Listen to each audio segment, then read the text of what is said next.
Julian Jacobs, Michael Biglands of D Magic. They're both responsible for a lot of the things that you see with Animal Style, Super D, Heatmaker. These are just all around good dudes, and I'm lucky to call them my friends. We did the first one in person, set it up in Julian's garage, and crack some beers, maybe a few too many, but it's definitely a view into what it's like hanging out at the shop on the weekend with some origin stories mixed in there. So I hope you enjoyed as much as I did, because I actually learned some stuff about these guys too. All right. Cheers. Cheers. We didn't touch them, but it's cool.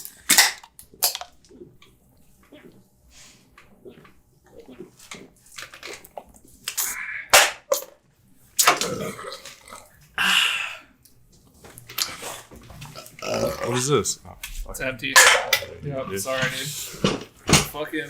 Dude, disrespect my engine. Yeah, I like the fucking centerpiece to this whole thing is me. Are you close enough to this? Yeah. I'm way closer than you.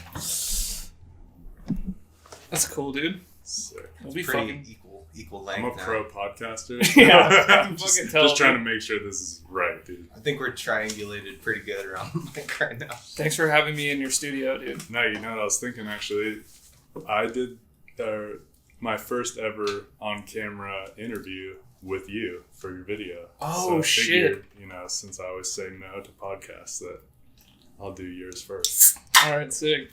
Fucking much preach, dude. Fucking sitting around the old SR20 engine block. We literally mounted the fucking microphone to the blown up bottom end. No, that thing's still good. Yeah, fucking 2 holes in it. Yeah, I didn't even realize there was a hole on both sides. I mean, that's pretty good, dude. You really fucking blew it big time. If you're gonna blow it, might as well both side it. I've never blown an engine before. Really? Yeah. Was it the first one? That was the first one. Wow. Really? Yeah. How many SRs have you had? If you have to think about it that long. No, 69. No, I've only had 3 or 4. All right. 3 maybe. Damn. I mean, Michael, how many SRs have you had? 0. But I kind of feel like an SR right now. If you're listening, Michael is literally sitting in the fucking engine bay of Julian's car. It's not bad. I feel like I'm gonna get swapped out though for a different guest. Yeah, we're gonna go get Al in a bit when you suck. Yeah. MB20. Gonna have a short lifespan here. Yeah, hopefully we don't get fucking rod knocked. It's not bad. I mean, I don't know, it looks comfortable. For now. 20 minutes in, you'll be like, alright, fuck you guys, I'm out, dude. So you got, most people don't know, but you guys are fucking roommates. When I tell people that, it blows people's minds. They're like, all that in one house, dude? Yeah, I always say for design stuff, I'm lucky I can just walk up to Michael's room and bother him, and I don't have to, wait for a year to get a reply in one of his private messages. You just have to wait a year for me to actually do what we talked about. Dude, I feel attacked, okay? I mean, yeah, so you guys both, how'd you fucking find each other? Tinder or? Well, I was walking through the woods one day and I saw this aura behind the trees. I want to meet that guy. It's damn, this kid looks troubled and hungry, so I picked him up. That boy needs some Threw him milk. over my shoulder. We came up this hill right here, and we made it. And I said, "Here's your home." Yeah. No, Pretty much went like that. How did it? Did you hit me up and offer me design work? I think it was something like that. No, I think I used to have that blog Roundabout. Yeah. And I posted just pictures of cool Japanese cars. And then that was my way to be notice me. I remember. And then we just you hit me up, I think, I don't even know. Like, I can't remember. I thought you. I don't know if I thought you messaged me and were like, "Hey, if you ever want to like do, I don't know, how did that happen?" We don't know our You origin just story. scroll back for like it would take like a year to scroll back in our messages because that's how we communicate with each other through Facebook Messenger. We don't even text each other. Even when we're like 2 rooms apart. I remember you sent me a roundabout. You're like, dude, check out this dude has a cool blog. And I was like, all right, sick. And I looked at it. I was like, yeah, it's cool. And then he's like, yeah, he's moving here. I was like, all right. Yeah, all I know is it started because of that blog. Somehow we started talking. I think I probably posted one of your early videos when you had the primer Type 3 Zenki. Maybe, yeah. But the first car drawing and first graphics you ever did were for my car, and you just like offered to do them, and I was like, okay, yeah, let's do it. Yeah, and like I'd never done it before. I was just like, that's what started it, I guess. If I go back and look at that drawing, yeah, we should find that drawing. It was, God. I mean, it was The sick at the Gartmeyer. time. Yeah, dude, the Gartmeyer was bad. You'd probably think it was terrible, but it was pretty No, sick. it's bad. Like anyone that's gonna see it, we should put a picture up of it. Yeah. Was it like? But at the time, I was it like fucking squared off or something? Like, how can you possibly fuck up a No, it looked like a car. It just was like a more basic drawing, and not, it just had didn't like have the no insane shading. detail that Michael's shit has now. Yeah, I was like, pick a dark gray, pick a medium gray, pick a light gray. Just had no depth or anything. Yeah, it was just like a black and white drawing just to like lay out graphics on. did you like want to fucking do graphics like for cars? No. I wanted to drive, but I didn't have money. And I was like, how can I get involved and like not spend the money to build a car? Because I can't. So I was like, a blog started out that way.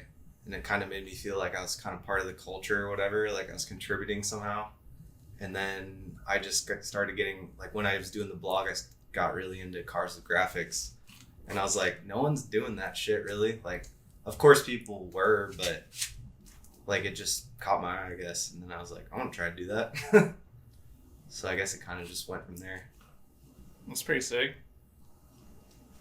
I tried to do my own graphics, and Julian was like, "Yeah, those are trash, dude." Like, for sure. Is your compute working, dude? Maybe. Got locked out.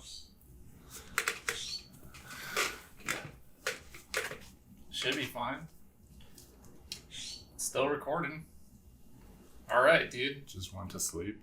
That's like the first one I've done, like not at my house. So shit's probably gonna be fucked up. But Get your shit together, Palmer.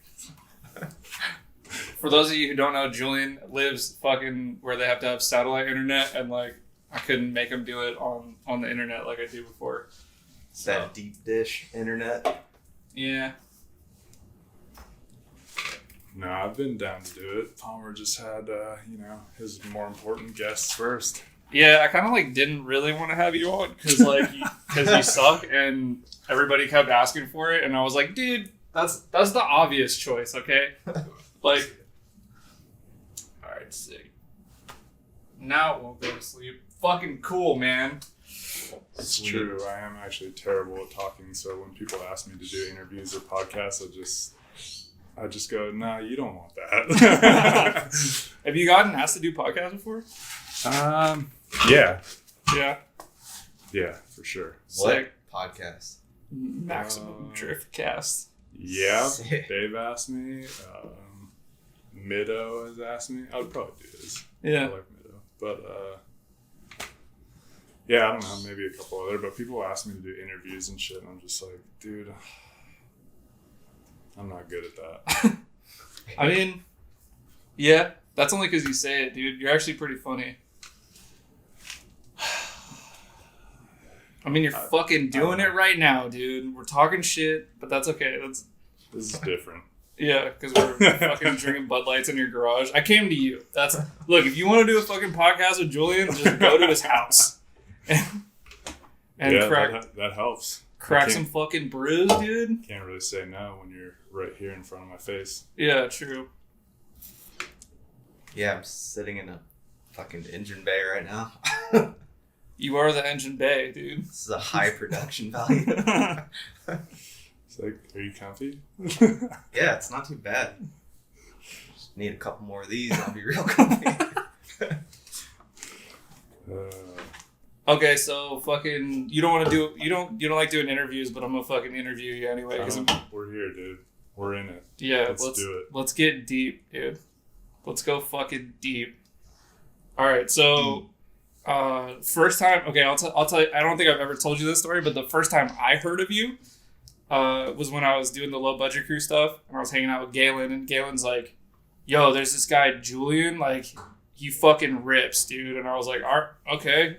Like I can't remember the like premise of the conversation, but he showed me your S14 and it was like he's like, dude, it's KA and that guy fucks. And I was like, all right.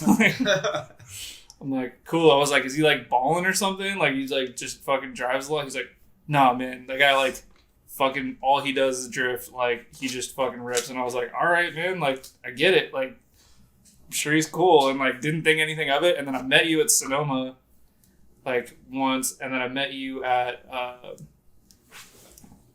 the first time we hung out was at when you were building your car at the shop that we won't name for FD. Oh, I don't care, dude. SS Auto Power. Fuck that guy. SSX I don't normally talk shit about people, but I don't care. Fuck D. That guy's a piece of shit, and everybody knows it. Keep going. Fair enough. I don't know. He still creeps his way back into the car scene one way or another with a new name, or SS Works or whatever the fuck he does. Yeah, he was like in Japan for a while and stuff. Yeah. He was like there when all the Proceed guys were like renting cars at Nico. Like he was like doing his fucking, hey guys, I know fucking everything, and I'm like, let me sell you, dude. He just like pops out from behind a car and hey guys, you don't look like you're from around here.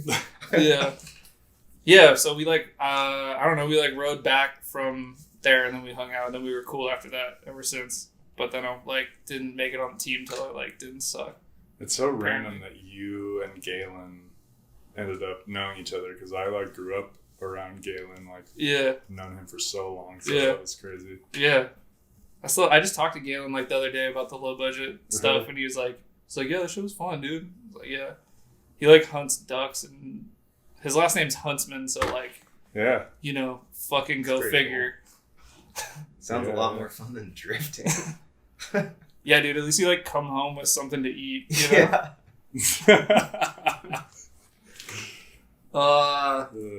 And then I don't know, man. So yeah, that was it. And then we've been cool since. But like you've had like a long history of drifting, especially like in NorCal and stuff. Like you and Ryan kind of like were like the overlords of Thunder Drift and stuff. Like Alex was telling me, he's like, dude, if fucking Julian showed up and his car didn't break, we were like, everyone was like, fuck, like at all the comps or whatever. So how'd that fucking start? Like, how'd you find like drifting, Thunder Drift? Like, I was already drifting for a couple of years before that too. Like before I met Ryan, I tried to like remember the very first drifting I saw or how I first got into it, but it's like at this point it's so long ago, and my brain has been so crammed by drifting. It's like hard to even remember the first moment, but like too much D in your brain.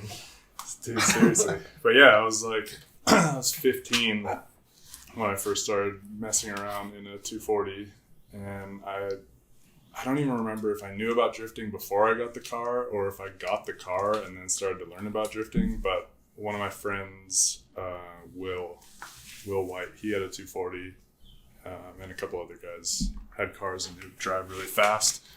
And like growing up out in Point Reyes, like every road that connects to this tiny little town is windy. So like everyone out there drives fast. And just naturally from the roads being windy, like you learn how to take good lines and drive fast. And so my buddy Will had this 240. and he let one of our other friends, this girl, she was teaching her how to drive it, and she crashed it, and it got like a little banged up, and then he was gonna sell it, and then I was like, oh dude, I really want it, and my mom helped me buy it, and it was like $1,700 or something.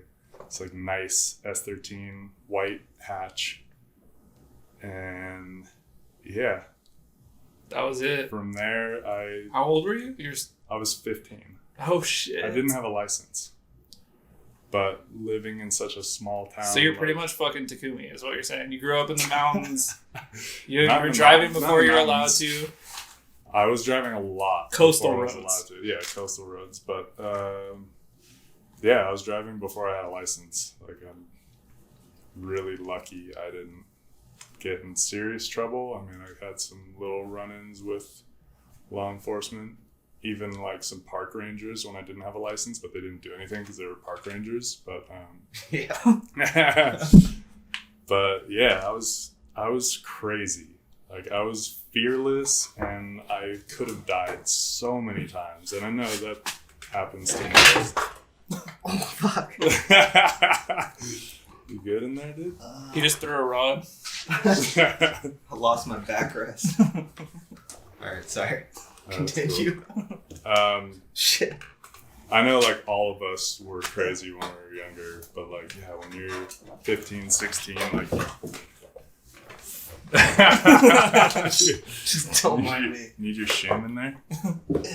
Alright, Just back. completely fearless. And, like, I used to take that car. I probably did it before I had a license. I would go sit out. There was, like, the Nicosia Reservoir. And I would drive out there. It was, like, a 10-minute drive, maybe. And I would sit out there with the headlights off. I'd go out there to check my voicemail because there was no cell phone service. I had one of those Nokia brick phones. Hell yeah. I'd go out there to check my voicemail, and I would sit there in the dark with my headlights off and wait for someone to go by that looked like they were going to be driving fast. And then I would run up to them. I'd come up quick behind them with my headlights off and then flip them on. You're really not close. fucking helping the fucking Takumi, like, Fujiwara fucking Dude. store. Like... Yeah, and, like, a lot of people would be down to race, and, like, it was wild. Like, I could have died many, many, many times. But yeah, speaking of that, like, somehow got into Initial D around that time. There was, like, Kazaa, LimeWire. Yeah. I don't know how I Those found are that. the good old days. I don't know how I found that stuff. Like, people didn't know about drifting. There was no drifting. Like, I had one friend that, my buddy Rocky, who had a 02 WRX, and that was kind of like the first turbo car I experienced, and that got me excited on that. And then my friend Ryan, who had, like, an Eclipse. That's another funny story. I could tell that too. But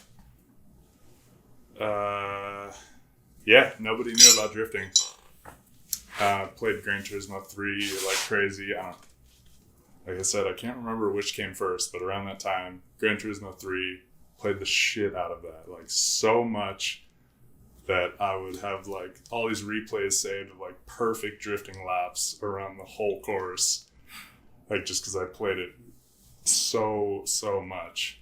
What drew you to cars? Was there like anything growing up that was like, this is my shit? Or did you just try it and you're like, I'm the fucking man? Like, I guess, I'm like, 15, nothing can hurt me. Like a lot of people, like, I came from skateboarding, rollerblading, fucking BMX, snowboarding, all that kind of stuff, which kind of just transfers over. It's like the next step. Like, you hurt yourself and you can't do that stuff anymore, and then drifting's kind of like in the same category. But yeah, there were, like, a couple of friends that were a couple grades ahead that had, like, E30 BMWs, and Will had the 240, and then he got an E30 after I bought his car, and they drove really fast. Like, I learned a lot from trying to chase them, and my brother was into cars, but he was into, like, muscle cars. Yeah. And I was quickly drawn to, like, cars that handled. I like to go faster in corners. Are you saying that muscle cars don't handle well? Yeah. My friend Andy, Andy Ferrari actually had a Z31 300ZX, and he taught me how to drive stick in that car. And he used to drive pretty fast. So I learned a little bit from him, and yeah, that's kind of how I got into cars. But yeah, nobody knew about drifting.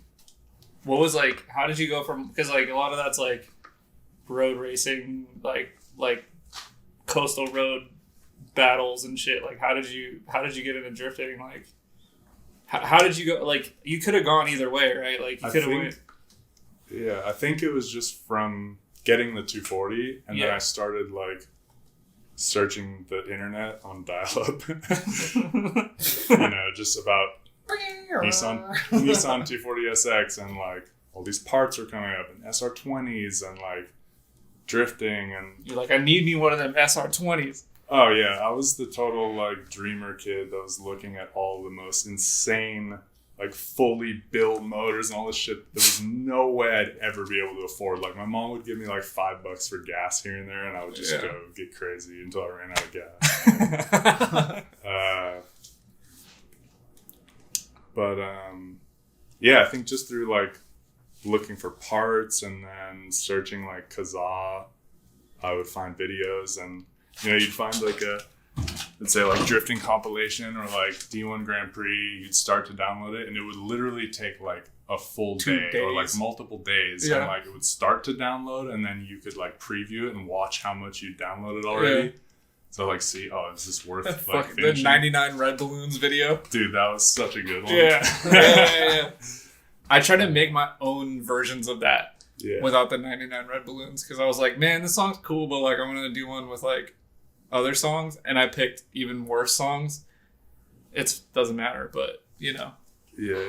But Windows Movie Maker, dude, I was killing the game. Oh hell yeah! Sick transitions on all the fucking clips. Isn't that how you make your podcasts? Yeah, still to this day. Yeah, it's all riding that vibe. Microsoft Paint and Microsoft Movie Editor. Windows XP, baby, You know. But yeah, that extra potential. The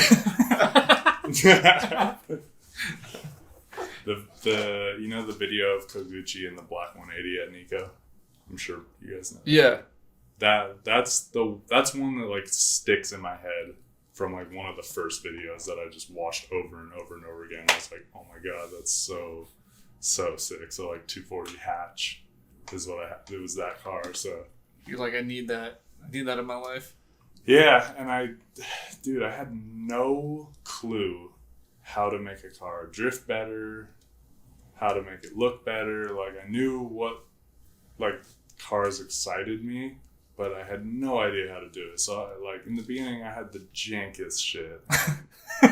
I've no shame in it. Like that's why I'm not that sensitive about car styling and stuff. For me, it's always been about the driving first, because I had no idea what I was doing back then. It was all about the driving. Yeah. But that's kind of how I got into it. But you do have like kind of a little reputation for like making cool looking cars, right? Like, so how, like, I guess there's like, I don't know, what draws you to that aspect of it? Just like the cars that you saw first, like when you were a kid on the videos, like you're like that, like I want to emulate that because they do look fucking sick. Like when you see, I didn't even know what they were. Like I would be watching those videos and I had no idea that they were cars that you could buy in the US. I thought they were like these like Japanese only cars. I didn't know what the fuck they were. I didn't know what a 180SX was. I didn't know what a Silvia was. Like I knew that there were like RX-7s, but I didn't like, when you're like 16 or 15 or 13 or whatever, and you're looking at these cars and they have like kits and wheels and like, dude, they're like almost indistinguishable from like what they actually are. So like I didn't know what they were. Yeah. I had no idea. I feel like when I grew up was a different time.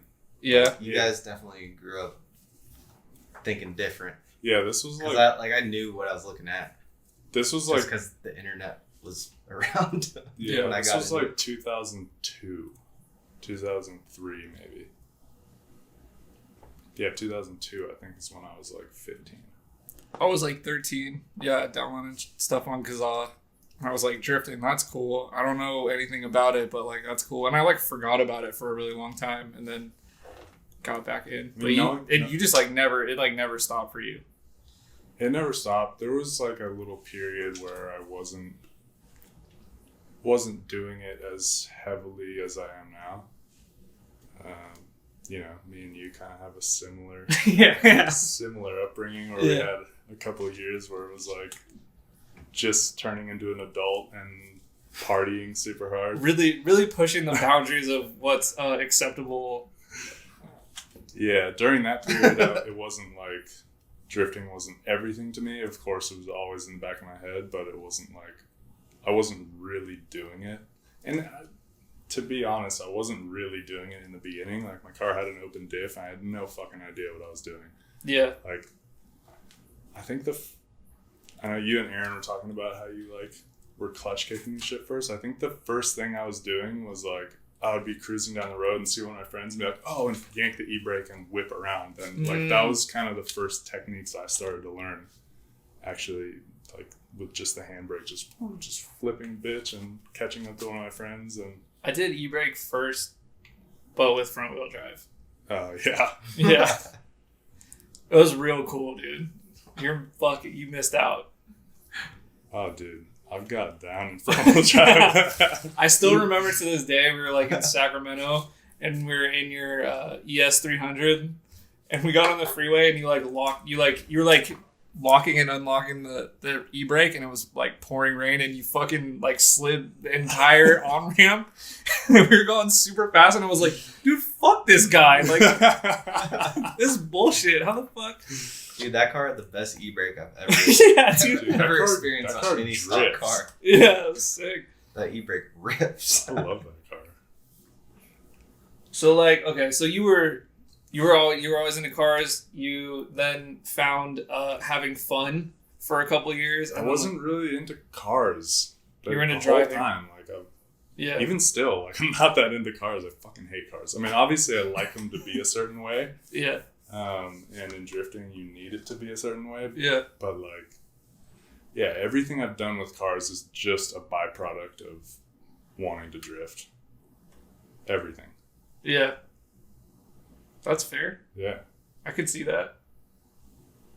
Cause your shit's looking kind of fucking beat up right now, dude. I don't know about a show car. I mean, that's just because I've been trying to make it drive well. Just put more focus on making it drive well. So the looks have been on the back burner lately. I mean, you have Michael in your engine bay, so maybe things will turn around. I've been on the back burner too. My mind's been on the back burner. I mean, getting back into it. Yeah, dude, you did LZ's fucking FD car. Yeah, that was cool. Yeah. Did you get a lot of inbox love after that? Probably. I don't look at my inbox. I was like, on the last podcast, I was like talking about you with Aaron, because you're doing his livery. Yeah. And like, I was like, yeah, Michael's like a mythical like creature. You gotta just like, like, you can't just like hit him up, you know, in the typical means. You gotta like coax him out of his like, you know, fucking Frodo house or whatever. I don't know. Pretty much, yeah. The magic tower. Yeah, dude. You're like, hey, dude, you want to go on this fucking quest? Like, it's gonna be legit. I got these rings. It's dope. And you're like, fucking okay, I guess.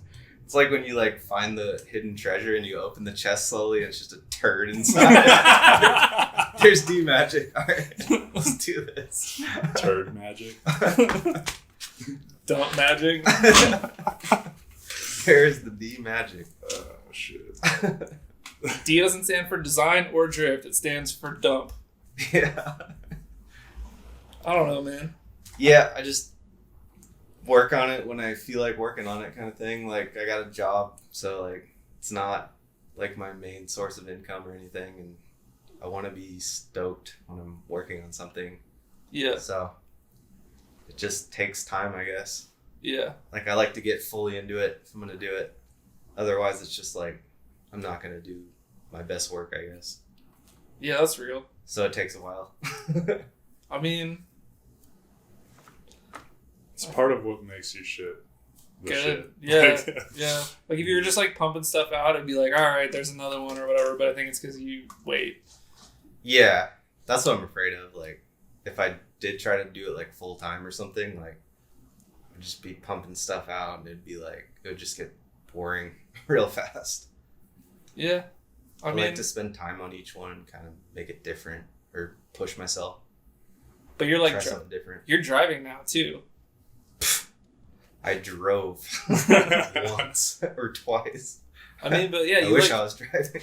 So like, I met you. You didn't like, and to this day, you still don't know how to work on cars. But you're like building a car yourself. Like every time I come over here, you're like dirty and like you're like it's been like. It's because I see you rolling up and I just run under my car and start rolling around. Dude, every time I show up, man, Hey. you're over there like putting in work on the car. You know, like dude, you went out like honestly for somebody who doesn't drive that much, you went out and you were like actually able to like rip pretty good. So I think like definitely don't give up on that I dream. live with these guys, or not you, but that guy. I mean, It rubs off. We for all sure. knew that was bullshit. Dude. Yeah, we were like shredding on Forza before anything. That's what the controller. Dude, it makes a difference. I guess so. I mean, Yeah, didn't you and Ryan used to play Forza a lot? that's literally how we got good. Like me and Ryan. Yeah, I mean, you want to get to the beginning of Animal Style? Dude, let's tell the Oh, fucking yeah. story, dude. Fucking It started. curveball. It started. I need I gotta crack a cold one Yeah, for I need this. another beer before we get It into started with Forza. You want one? Yeah. It literally started with Forza. Also, you're backing away from the microphone because you're fucking scared. I get it, but like, dude, I'm gonna drink one of these warm ones because I like you guys. They might be lukewarm by now.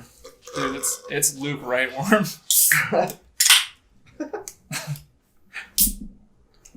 Yeah. Yeah, 2009. That was a good year. Graduated high school. 2009 Thunder Hill Skid Pad Competition Series. I don't even know if you're on camera anymore, dude. You're like high. You're like, Oh no, I'm in it, dude. all right, fair enough, dude. Time Just to hit trying that to be the same recline button. distance to the mic with you. The mic wants you. It's just slowly moving that way. I want to hear this guy's story. Cheers. Fucking compi, dude. Damn, double fisting? Oh yeah, dual Thanks for wielding. the invite.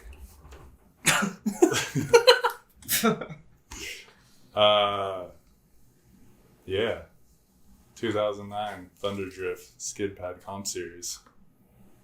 And you're like, I let's was- just name our fucking team after a fucking No, it cheeseburger. wasn't even. All right. Dude, fucking shit. Yeah, let's start there. No. there. Start You from the wanna go beginning. Yeah, further no, Start back? from the You wanna beginning. go further back? Start Or with we the skipped name. a bunch of years. Let's go, dude. Let's Let's hear- go. We Let's skipped go 2000 deep, dude. We skipped 2002 through 2009. Let's Who go, cares dude. about 2002 through 2009? You're right. It was just me and Palmer partying hard. Partying hard, air quotes. I want to know the process that you went through to come up with a name and what other names you were thinking about before you landed on Animal Style. Dude, I'm Michael- not Michael- gonna say him. You have to. No, It's a podcast. I'm not gonna say him. This is when you tell your darkest secrets. No, it's not. If we wanted the darkest secrets, we'd talk about 2003 to 2005 to 2009. Not the mediocrest podcast. Hey, dude. Ah. Look, Let's just make because it- we were on the yellow bus, okay? Aren't they all yellow? No. The little one. The- Oh, the little one. Okay. We're talking Nah, size. we're not talking. This is not okay. Just to be fair, this is not like we're not talking about like Anyway, Sorry. Google it. It's a Bay Area thing. Okay, we're not making fun of your cousin. I wouldn't know about that. I only live here. Yeah. Just give me like one of the least embarrassing ones that you thought about naming yourself. Dude, I don't even remember. All right. So It's not a very good name. Let's start from the fucking. I mean, we could do it Tarantino style if you want. We can fucking chop it up and like put it together. You're the pod boss, dude. Dude, I'm the fucking pod king. I'm the Tide You lead Pod. the way. You lead the way, brother. Dude, I'm the fucking Tide Pod. All right. I already said that. No one laughed, so I said it again. Still didn't get a laugh. Dude, I'm so fucking funny. All right. Every time I hear stand-up comedy. Every time I hear Tide Pod, I just think of the story about little kids eating them and shit. Yeah. You don't want to be the Tide I almost Pod. actually that was one of 2005 to 2009, dude. ate a lot of Tide Pods, man. Hitting them Tide Pods. Dude, got super hyphy eating Tide Pods. No, dude, that was actually one of the names that I turned down for the podcast was the Tide Pod. The Tide Pod. That's good. All right, so okay, so like there's a lot of people that get into drifting and then they don't end up ever doing events, right? Like what like made you go like I gotta go to Thunder Drift or I gotta go to like XYZ?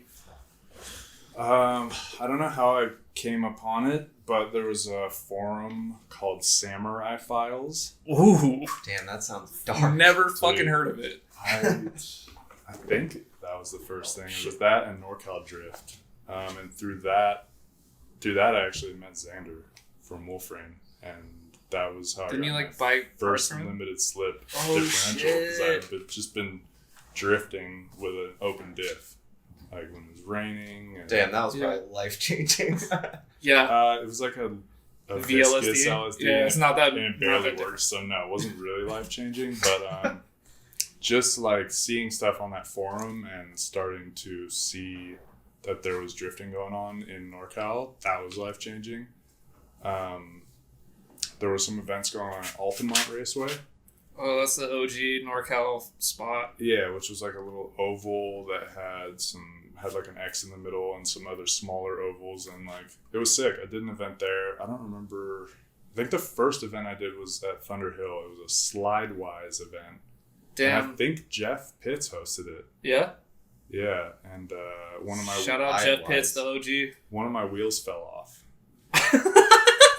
Not very slide wise of you. Yeah, this was my. So you set the precedent fucking early. You're like, Oh, I'm gonna yeah. show up to drift events and my car is not gonna work, but I'm gonna drive good. Did you link the course? Like, Yeah. That was like 2006. You were KA, no knuckles, just like. No, Did you have completely- coilovers yet? No coilovers. Lowering Like springs? shocks and springs. Yeah, it was the my third 240 already.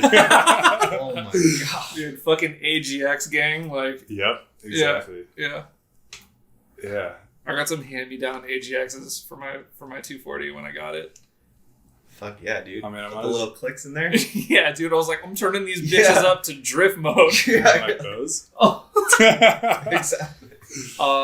Yeah, literally like the Sylvia in your garage that you're building for Super D Friend's car has AGXs on it. Yeah. Yeah, I felt like a fucking seasoned engineer when I was turning the dial. It's like, yo, Yeah, dude, I know how to work on cars. You're pretty much Billy. Science. Like, turn this bitch to 8. Because 10's too much. Damn, so first event was your third 240, yeah. lowering springs. I had an RX-7 before that too. Really? Yeah. FC? Yep. NAFC. NA? Oh, yeah. GTUS. Oh, that's the shit right there. Yeah. How hard was that to drive? It didn't really drift much, but I Yeah. tried to do shit. And it was sick. I loved it. Remember when Aaron Conklin had a NOS? Yes, I do. Yeah, dude. Yeah. What an OG, dude. He probably still looks like he's like 17. Yeah, how old do you think he is now? Like 48? No, he's probably, I don't know, mid-30s. Yeah. I think he's older than me. He's older than you, right? I think he is, yeah. Youngest man alive. Yeah, so that was in my third 240 before I put an SR in it. So you went and you were able to link the skid pad course? Yeah, I think it took me a little bit, but I had been messing around on the street for a while. Did I go? Did you have a diff by then? Dude, I don't even remember. I must have. Yeah. I don't even know if it was welded. That might have been the first event I did with the VLSD. Yeah. And then, yeah. And then, okay, from there, I put an SR in it. My friend Ryan, I feel like I should tell this story actually. My friend Ryan, who I met in high school, it was like right around the Fast and the Furious days. The golden era. Dude, and he had a front wheel drive GST automatic. And I was driving, I think it was in my first 240. It was like junior year in high school. That's a Mitsubishi Eclipse for you young guns, you know? Yeah. You young Shout out bloods. Paul Walker. Yeah, R.I.P. It was like right around the first Fast and the Furious, and we were talking about, he like challenged me to a race, and like he thought because his car had a turbo that he was gonna smoke me, and I was like, all right, well, let's. Was it like a straight line race, or were you like doing the mountains? No, I'm sorry, coastal roads. I don't want to offend you, coastal people. From Tamales High School all the way down to Point Reyes, where I grew up, was like this super windy road. On the school bus, it would take like almost an hour. But we were just going to race like a small section of it on lunch break. And I took off and he tried to chase me, and I went around like 3 turns and he almost crashed trying to chase me. And he was like, holy shit, dude. Like, I was so wrong. And yeah, we became friends, and like really good friends. And he ended up, I don't know how I fucking got on this. So he eventually got a GSX, and I taught him how to drive a stick in his GSX. In his own car? In his own car. I taught him how to drive a stick. It's fucking ass backwards. Yeah, and then eventually he ended up in a 240 also. He bought like a SIL 80 that had an SR in it. And I don't remember if he crashed. Ryan had a SIL 80? Yeah. I don't remember if he crashed it, or I'm talking about Ryan Ruane. Yeah. Yeah, Ryan. Yeah. Ryan. I don't remember if he crashed it or what happened, but I ended up buying the motor from him. So like everything I've ever got in my cars has been like a deal from someone else. Dude, your Jay-Z that you were going to go to FD with was like out of your boy's Mark III Supra. Yeah. Yeah. Yeah. And you got it for like, I don't know, was it like $1,100 or something? It was something like that. Yeah. Super cheap. But yeah, so I got that SR from Ryan. How much was it? Do you remember? I don't remember, but it had a bunch of stuff on it. It was ready to go. We took that motor in tranny and put it in the passenger side of my S13. We took the passenger seat out. Get the fuck out of here. Put it in the passenger side and drove my car out to Bodega Bay, where Phoebe's uncle helped me swap the motor. That was wild.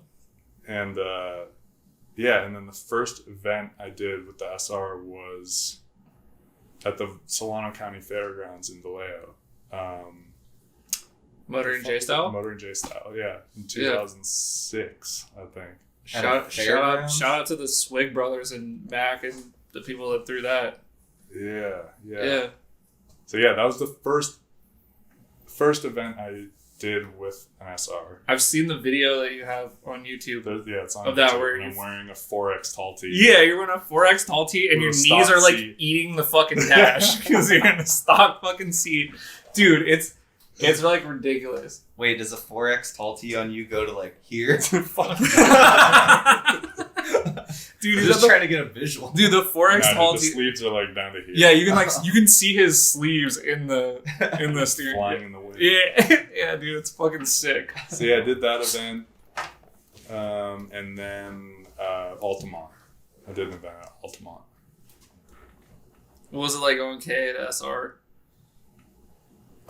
It felt crazy because I had like an SR with the boost up a bit and like tiny little tires. Yeah. So like, and I would drive it around on the street. I had no front bumper on, just big old intercooler hanging out. I would just like slam forth and chirp the tires on the freeway and be like, yeah! It was sketchy. Yeah. And at that point I had a welded diff, and like I was starting to kind of pick up little things here and there about how to make the car drift better, but it's still like stock knuckles and all that Yeah, shit. this is all like pre-knuckles. Like when And then you started going to you started doing like competitions and stuff. So I guess that brings us to 2009 Thunder Drift Skid Pad Comp Series. I think at that point my car was broken, and I was drifting Phoebe's car. Phoebe got a 240. Right around the time her and I got together, we went and got a 240 for her. And so I was driving her car in the first round or the second round, and then I drove Al's car. Yep. For the rest of it. I was at the Summer Jam when you won or got some high place in Al's car. Yeah. Did you win that? Yeah, some of the best driving I ever did was in Al's car. Yeah. Were you driving their dailies? Phoebe's car was a daily. Was Al's? No. The low budget crew. It might have been. That's literally That's true. The low budget crew right threw the wildest party that night at Summer Jam. I hear about things that happened to this day that I didn't know that happened. I was swapping Al's clutch in the middle of the night at the track. Yeah, so all the wild shit that was going up on the hill, that was us degenerates, and I apologize for the noise. But yeah. 14 years later. Yeah. So that's Let it go, Palmer. So that's where I met Ryan. And Ryan was this fucking little kid. He was at that time I was I don't know, 19, 20? Yeah. He must have been 8. I can't math right now. He was 16. Okay. Yeah. And he was so fucking good. And he showed up with his trailer and his super nice Hachi, and it was kind of at first it was who the fuck is this kid? Getting towed in by his parents. Yeah. He's probably got hella money and shit. And fuck that kid. Yeah, and then he drove so good. You're I don't give a fuck what his situation is. Yeah, me and him went back and forth. So the 2009 Skid Pad Comp Series was supposed to be a solo run comp. And then they couldn't choose between me and Ryan. So it turned into a tandem comp. So that was the first ever tandem comp in NorCal. And me and Ryan went one more time over and over and over again. I've seen clips from that. And yeah, we just became friends, and he was like, "Oh, you play Forza?" Yep. And then we started playing literally every single night. And what were your guys' gamer tags back then? I feel like everyone Ryan was capital something, because that's a Sacramento thing. Yeah. I don't remember. It's the capital, dude, of California. Mine was Juju 240 or something like that. I don't know. I had to ask because I feel like gamer tags when you were younger. What was your so cringy. Okay, Dude, all right. yeah. Well, if they're cringy, what was your gamer tag? Hot stuff. What? Hot stuff? Yeah. In all caps. All caps, just HOTSTUFF. And I only did it because I played a lot of Call of Duty, and I felt like if someone read that when I was wrecking them, they'd be like, "Fuck this guy." Fucking hot stuff. God damn it! Because if you have to talk shit to me, you have to spell out hot stuff. Yeah, joke's on you, fool. Dude, that's your fucking name from now on. Thanks for that. He's already been hot stuff in my mind. And then I changed it to Sniper Too Hot. Oh, that's where that came from. Yeah. Graphics too hot. Holy shit. Vinyl too hot. That's why I asked, because I feel like everyone had fun with gamer tags back in the day. Mine was Smoking Snowman because it was a graffiti. Yeah. Okay, whatever, dude. It was a graffiti character that I used to do that I put up. I was up, okay, but I was trash, and I got in trouble I got cornered by a cop at the Nevada High football game, and he's like, I know what you're doing, and I'm building a case, and if you don't stop right now, I'm gonna put you away. And I was 16, put you away. Building a case? Go to juvie, and I was like, oh, okay. And I stopped because I'm fucking soft, dude. Anyway. Snowman. Yep, Smoking Snowman. Smoking Snowman at yahoo.com. Hot stuff at hotmail.com. Don't at me. I got stories about being soft in my 240 also, crashing and halfway flipping in, crying. Damn, I dude. did that a couple times. Yeah, my first 240, I hit a ditch and went up on the front end and then landed on the driver's side. Was that like on the roads near your house? It was like between Point Reyes and Petaluma. Damn. We had to like climb out the passenger side. Were you like with people? Did you feel like you're in Jurassic Park when the trailer's like hanging off the cliff and you have to just climb out? Dude, yeah. Pretty much. Just like that. I always wonder what it's like to climb out of a car that's on its side. Like, it was pretty I just crazy. think of that movie. Dude, if I had known anything about cars back then, I could have saved so many good parts, but I was just like, oh, it's total. Same. It like ripped the front strut out of the fucking shock tower and shit. Like, Yeah. I fucked it up. Yeah, Dang. I did that too. I definitely like garbage canned some cars that I didn't need to. Yeah. I hit a curb. I was trying to fucking drag race a 3000 GT in Concord, and my friend who's like hella scared of everything was in the passenger seat, and I was like, "No, dude, this guy fucking wants it. We're going." These things are fast. Yeah, well, he was driving a 3000 GT. I was in a piece of shit GT. GT, and I fucking hit a curb and like literally like took a chunk out of the wheel, and we drove back the whole way. It was like leaking air, and I was like, "You gotta get back. We have to get back to the house." Do you ever have like flashbacks every time you see a 3000 GT? Yeah. Just Anytime I see the tail lights of think the of that 3000 ride GT, home. I think about how I fucking lost. How I'm gonna get him next time. That's honestly like really my fucking true motivation for everything in this world is to like find that guy and beat him in a drag race in Concord. Fucking 3000 GTs. He was old too, so like it's never gonna happen. He's probably dead now. I don't think there's such a thing as a young person driving a 3000 GT. That's they're all old. That's why they call them 3000 GTs, because you have to be 3000 years old. Grand touring. Yeah, so you and Ryan played Forza, and then you're like, let's make a fucking team. No, it was like, I can't feel my left ass cheek. it's funny, we say Sorry. it's Your bottom ends. Fucking motor mounts are real stiff right now. dude, your bottom end's about to get blown out. Just don't throw a rod, dude. About to start leaking oil. We say that Animal Style started in 2009, but we actually didn't come up with a name or like really become a team for at least another year or two. So you're fucking liars. Yeah. Sick. But It's like those fucking overnight Instagram people that are like established 2013, but they like just downloaded Instagram. Sorry. Tangent. Hey, dude, don't hate on my podcast, dude. The Goodest cast, established 2012. Fake dates. Immediate clout. We were like doing tandem on Forza that was like really ridiculous. And then we were like, we need to do this in real life. Like, we should start hitting each other's cars in real life. And then 2010, Pro-Am. Ryan was in like a 400 horsepower S14, and I was in my KA S14. And we started like bumping each other's cars in Pro-Am competition, like in battles. That was like our first time doing that. And Yeah. Yeah. So it literally went from like crashing into each other in Forza to like doing it in real life, and then you're like, well, this is what I want to do with my life. Like, this is the shit. That's exactly how it went. Yeah. Thanks, turn 10. Yeah.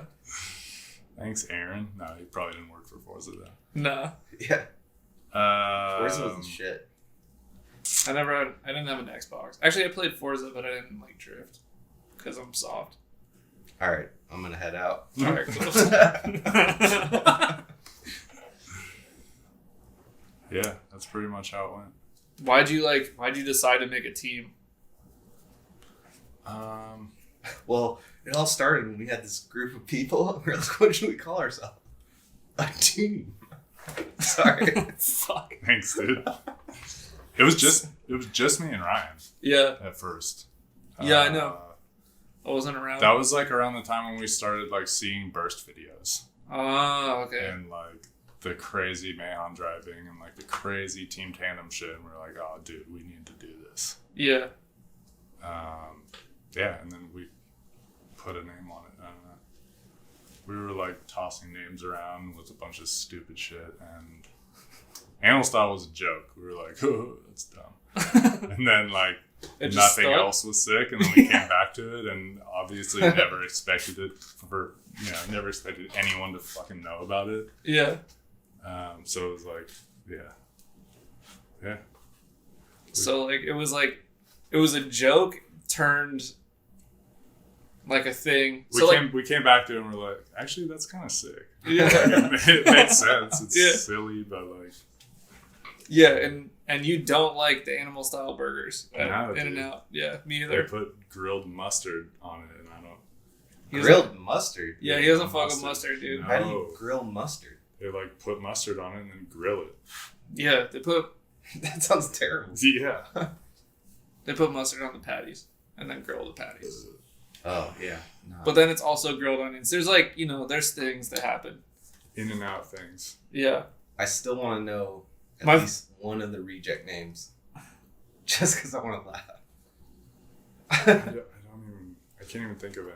You don't have a little like piece of a notebook page folded up all your original team names? I remember Von Gittin Jr. commented on Hurt's post because he like tagged Animal Style or something. He's like, "You mean like the French fries?" I was like, "Hey, dude, maybe you should eat less of them, okay?"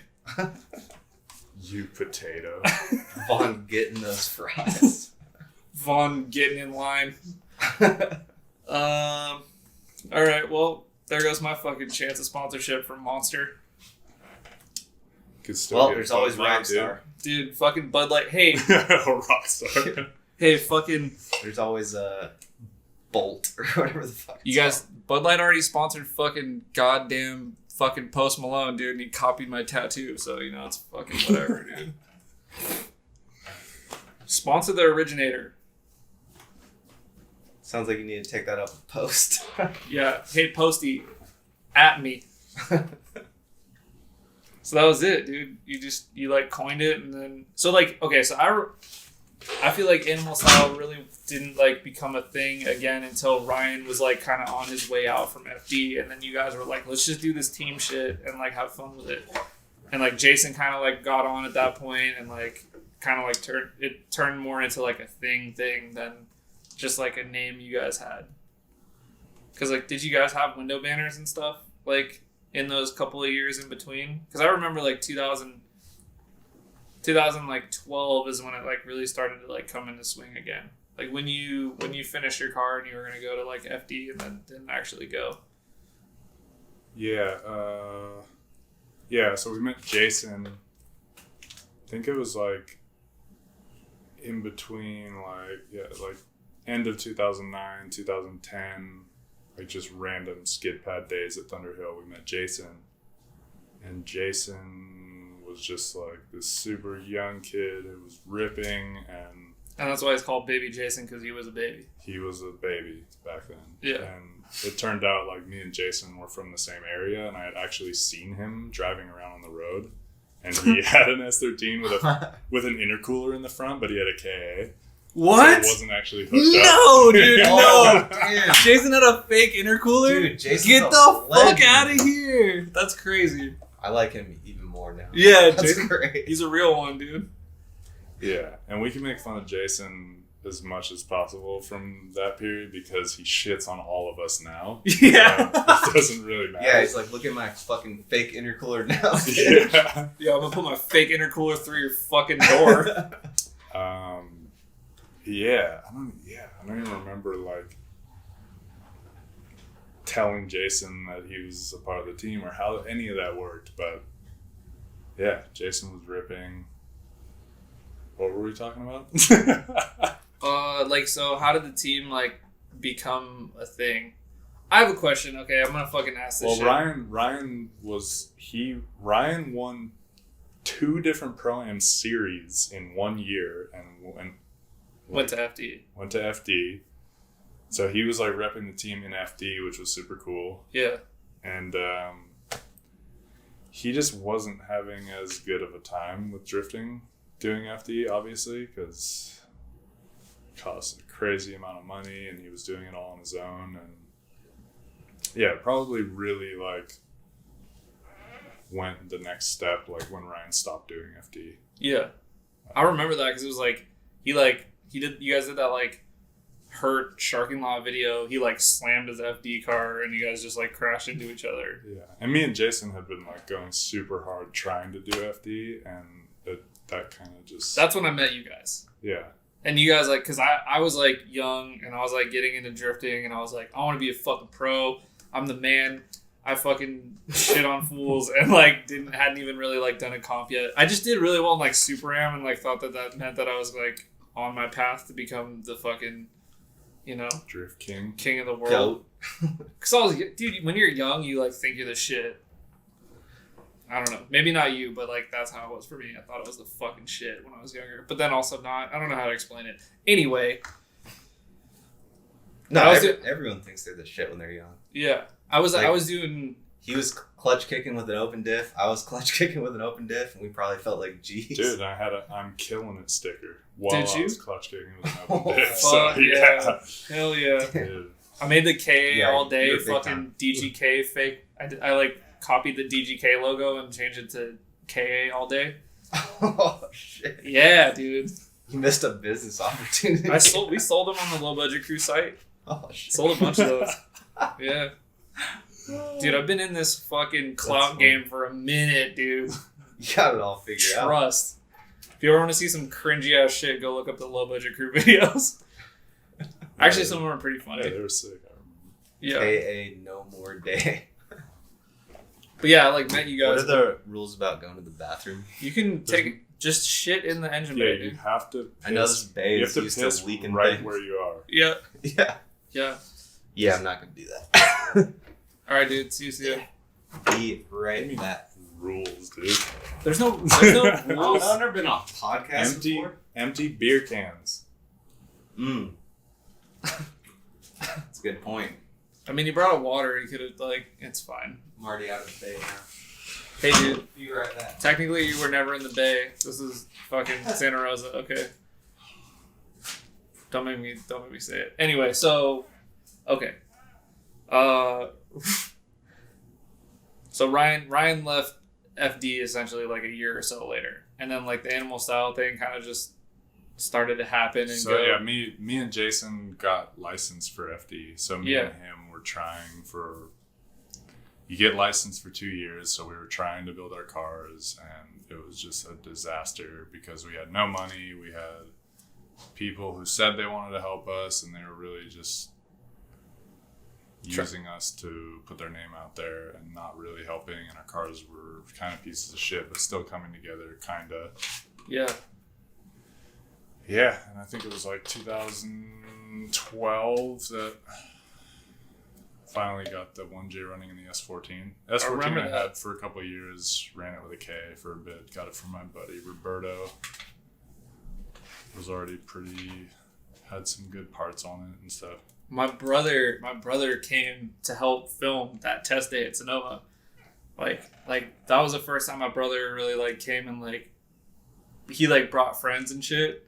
And like you were like fucking ripping like, and it was like That was the first time I ever drove it. Yeah. And I had like a fat power steering league, and like you were driving the Summer Jam layout at Sonoma, and my brother and like his friends are like, damn dude, like that's fucking crazy. And me and my brother actually like shot that little video. Like it's literally on YouTube as Julian Jacobs 2013 fucking worst name ever.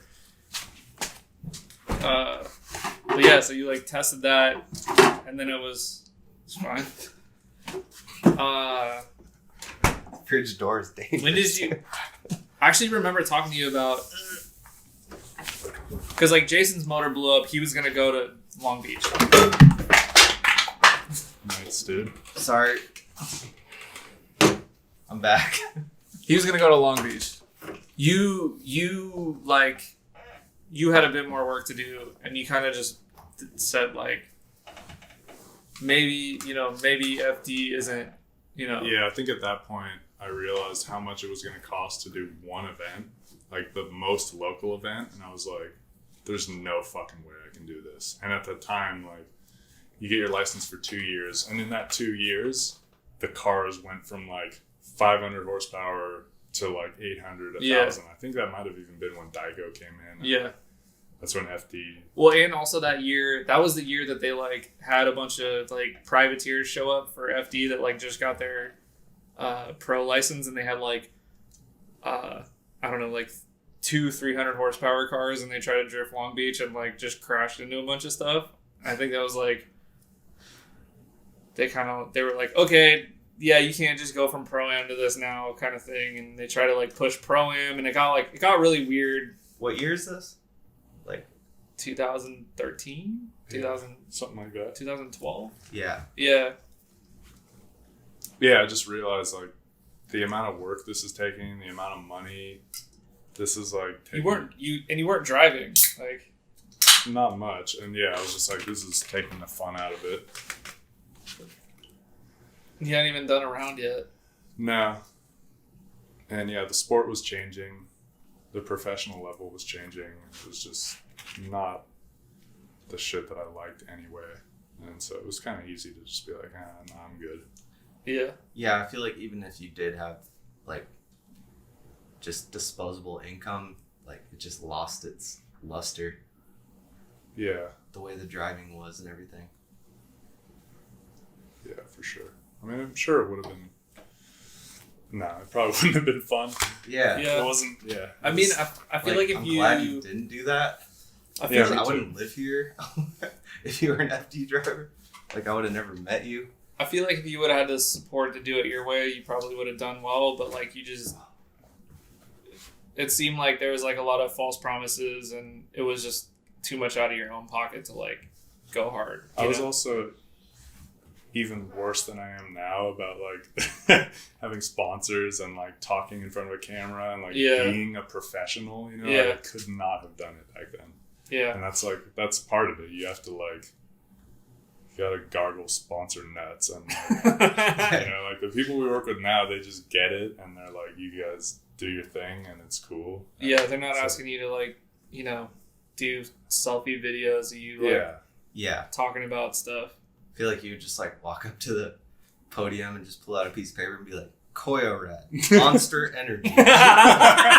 Just, like, dude, that's so accurate. just like read the sponsor and be like, thank you. Arigato gozaimasu. Yeah. It always cracks me up when like they have the hat that matches their drink and they're like, the interview starts and like they make sure the logo is like perfectly placed. They have to crack it because if they don't, then the internet notices they don't, and then they get called out. Yeah. I've If they seen- crack it wrong, they get There's called nothing, out. dude. There's that video of fucking. You open your monster like a bitch. There's that video of on getting fucking like drinking the unopened Monster. That shit gets me every time, dude. Dude, that's so great. It's the best, dude. I love it. But like, I don't know, man. Yeah, that's like one of the most important parts of a drink. You gotta open it. Yeah. Like, he was But, like, I real mean, tired if you forgot that part. I mean, imagine that. Like, imagine you just don't like the drink that you're sponsored by. yeah, that's when you drink it without opening. Actually, it. I'm not gonna put him on blast. But like, I heard a story about. Never mind, dude. I'm not gonna. No, you can't. No. You can't. that, dude. I heard a story. Never mind. You gotta say it. All right, there's somebody who's sponsored by an energy drink company, and they don't like that energy drink, and they have the other like competitor energy drink, like, and they give out the like pallets that they get to their friends and shit, but they buy the one that they like. They like cut up a Red Bull can and like slide it over. Yeah. Dude, It's like, we were sponsored by NOS Energy Drink for a bit, Yeah, I remember. and I fucking Damn. did not you drink probably it. didn't. You probably didn't sleep for like Drink a month. NOS. Dude, remember when they sponsored Sonoma and they had like a DJ and shit, and like every once in a while they hit the fucking hip hop air horn fucking drink NOS button. Drink NOS while you're in line. Trying to go fucking rip 30 seconds of skid pad. That was like my first real sponsor, I think. Yeah? Yeah, that's a good one. It's a good first sponsor. Yeah. They gave me like You're pretty much Paul Walker. flats of energy drinks that I didn't drink, but they like paid my entry fees and shit. So That's it cool. was cool. Yeah, I was Damn. stoked. Did you drink NOS? Nope. Yeah. Not even one. Yeah, here and there. Do they still exist? I don't think they exist anymore. I don't know. Yeah, for sure. They do? I don't know. They have to exist, right? Yeah, for sure, maybe. It's NOS. For sure, probably, maybe. So, okay, so... I kind of want one now, and I've never wanted a NOS. Well, I can, do you know any dentists? Dentists? Yeah. Get you some nitrous oxide. Yeah. I'm good. I got some Bud Light, dude. Yeah. Drink Bud Light.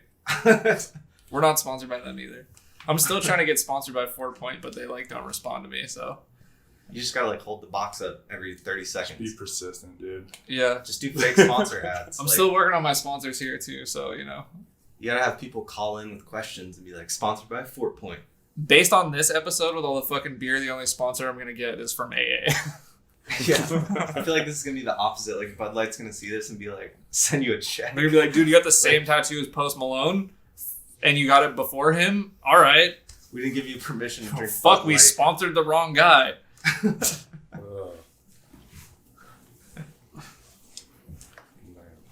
Dude, I feel like my back has turned into a pinch weld.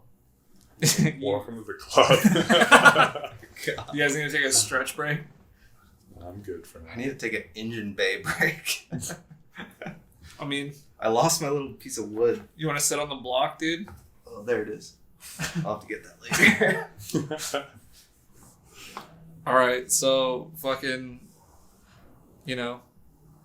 Ryan left FD. Then you guys go hard on Animal Style. Lots of little videos from Hurt and Brandon and Will. Yeah. Brandon started getting super good at video. It's Ryan's brother, and we met Hurt, and he was doing some cool stuff. Yeah, I don't know. And then Final Bout, and then we went to Final Bout, and that was that was really the push to kind of make our team more Teamy. teamy. Yeah, Teaming with team. coordinated. Are we coordinated? We're so fucking not coordinated. I mean, that was when we made our cars all one color. I was actually surprised that Final Bout hit us up because my car was primer. Ryan had a fucking 350Z. Yeah. But yeah, it was cool. That was kind of the push we needed to make our team all the same shit, look more team-like. Yeah. Yeah, at that time we were watching first videos and Final Bout 1 was the first livery. Yeah. That's when I flew out to meet you for the first time. Yeah. I just walked up all random, I was that kid that was like, will you sign my shirt? I was like, hey, I'm that guy that did your graphics. Oh, what up, wasn't dude? like that, dude. We knew you were coming and we fucking I know, met but I up. felt you so... stayed with us. No, I didn't. You didn't? I had my own the hotel first room. one, that's right, Final Bout 1. I bought my own hotel. I was like, it's happening. I was so nervous. It's so funny. Yeah, dude. I mean, And then Ryan's mom catered everything and felt totally at home. I didn't go. I regret it. You told me about it, and I was like, that sounds fucking stupid, dude. I was like, that's dumb. You want to go all the way to Wisconsin? I'm poor. I'm not going. And I didn't, and once I saw the shit when you guys were there, I was like, probably should have tried to go to that. But it's cool, That was a good time. I was Final Bout 1 was a kind of a pivotal was that thing 2000? for Was that me, 2014 at least. or 15? I think it was 13, maybe 14. It was 14 because I got on the team 2013. Okay. We did ASB. That was hype, dude. Went to ASB. Jesus, that was 6 years ago. Yeah, that was back when we used to win team comps. Yeah, we won team tandem, and it was a wild ass party, and we won money too. That was fucking sick. That was when ASB was the shit. They were pouring fucking Jack Daniels, and that was when Jason didn't really drink much, and they handed him a bottle of Jack Daniels, and he got shit faced. And if you listen to the end of the fucking video from Brandon and Hurt, it's hey Julian, hey Julian. He was like a little kid that just had a Capri Sun for the first time. But it was Jack Daniels. Am I even in your video here, dude? No, Sorry. man, I keep telling you, bro. You're like trying to fucking inch out, get away from the mic. It's fine, dude. Just trying to be comfy. That's cool. I understand you need to back you out of me. I have full Can you hand me that wood block under the car Yeah, dude. while we're talking about being comfortable? Yeah, dude. Let me get you that block, dude. Fucking block nation. I feel like I'm totally fucking up Julian's engine bay right now. Yep, go back. How dare you? How dare you worked fuck up really the candy? hard on that. Yeah, that was sick. Came back, like Ryan took his rear window banner off, put it on my car. How the hell did he do that? That That sounds impossible. Peeled it off. He just peeled it off and like slapped it Oh, it on was kind like of shitty. a banner? Yeah, Oh, it was like all one piece. I was That thinking was like a cool. die-cut That was a good day. sticker. That was like, I realized my dream, you know? Yeah, No, that was sick. that's like when your favorite baseball player throws you a baseball. Yeah, dude. Yes. It's like, oh shit, dude, this shit's getting pretty serious. I might as well fucking quit my job now. Even though I work at Best Buy. We're pretty much best friends now. Yeah. Yeah, and then ever since then, it was just kind of like drive a lot. And then like fucking, I don't know, you guys all kind of started like deciding like, hey, maybe we should like do drifting events. Like, let's try Super D. Let's fucking call it like Big Dick pretty much. That was a while later, I think. Yeah. Took a couple years to get to that, but yeah. That The was funny thing is, it started out as like we wanted to do a magazine. We called it Super D. Like, No, that's not how it started. no. You're tripping, dude. How did It started with me and Ryan wanted to do drift events. Oh, I was. Yeah, Michael wasn't involved in it. Never It mind. was like I feel like it was a magazine at one point. And then it was. That It was, quickly for sure. We did want went to to do the that. wayside. Which would have been sick, but it was way more work than any of us were ready to, you were ready to do. Yeah. It pretty much would be all you. No, it started like we were getting bored with the events that were happening. There was nothing that like catered to the driving that we wanted. And me and Ryan were like, we need to do some events with like technical courses. And actually it was like, we need to do one event. And then we did the first Super D party at Thunder Hill. And it was so fucking fun. And like, Yeah. everyone that came had so much fun. And we were like, all right, well, we need to keep doing this. Yeah. So And then we you're always- like, oh, let's throw a skid pad event. All right, let's fucking invite drivers from other countries and Yeah, it took a little time to get to that. But yeah, like we always wanted to do some kind of competition, team drift, all that stuff. So yeah, it turned into that. It progressed into that. But it started with just one little skid pad day, just because we wanted an event.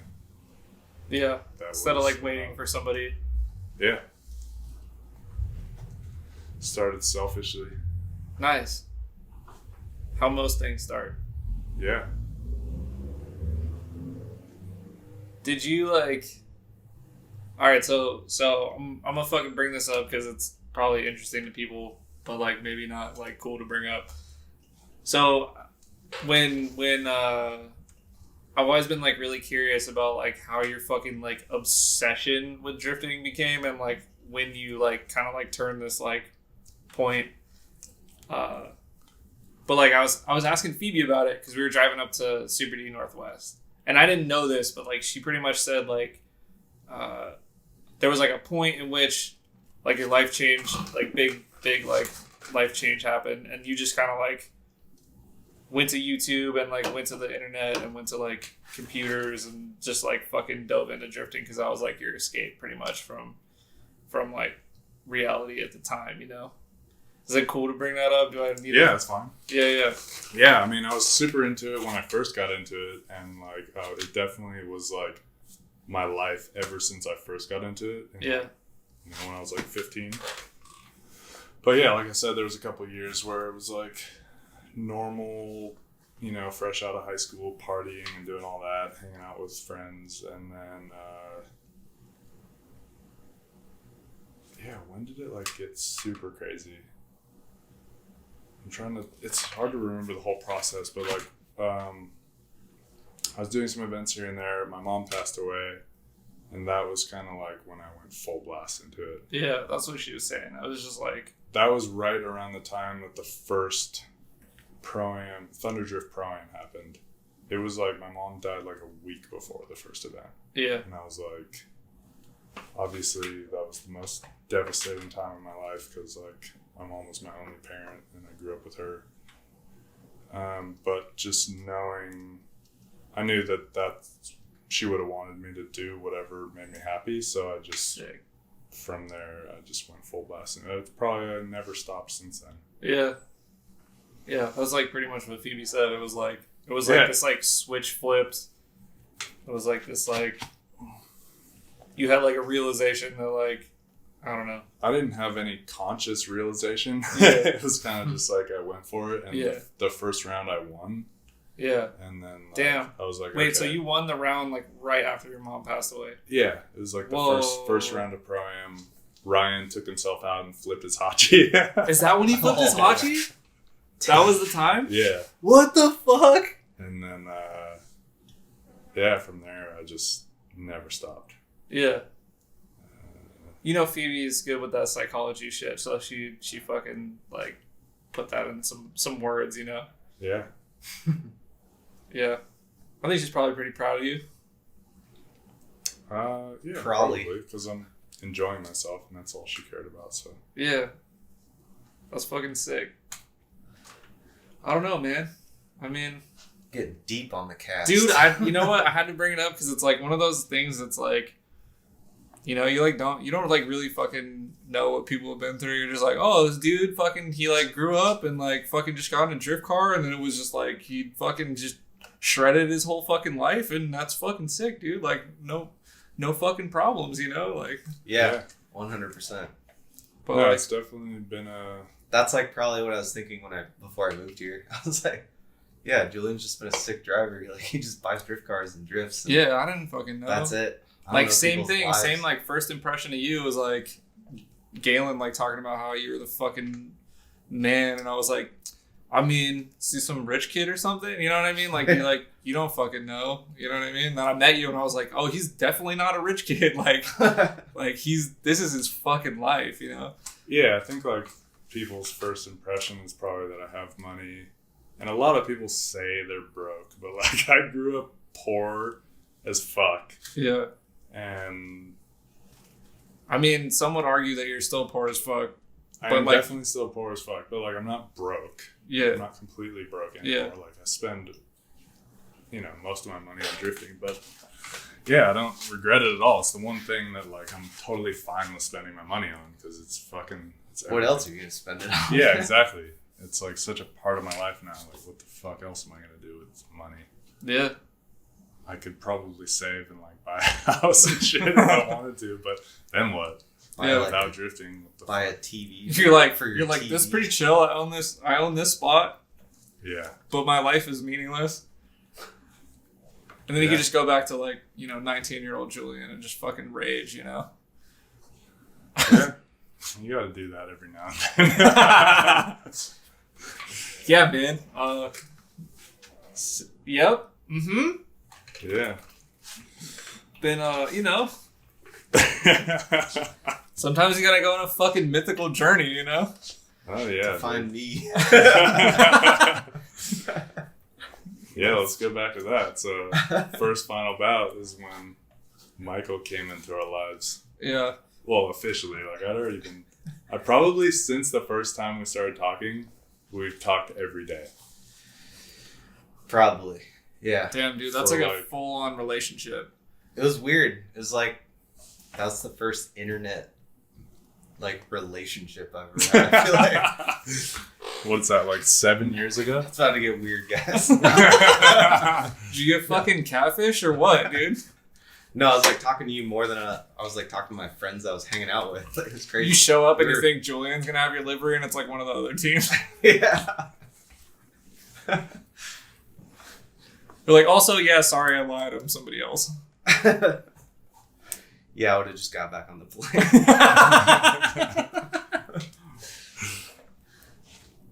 No, I was like just nerding out over the internet for like a while. It's pretty crazy. You were just like, yeah, I think drifting's sick. Like I think you were telling me like you went to like FD with your dad or some shit. Like, yeah, just how'd your shit start, Michael? Let's hear this. My shit started from my dad, like 100%. Yeah.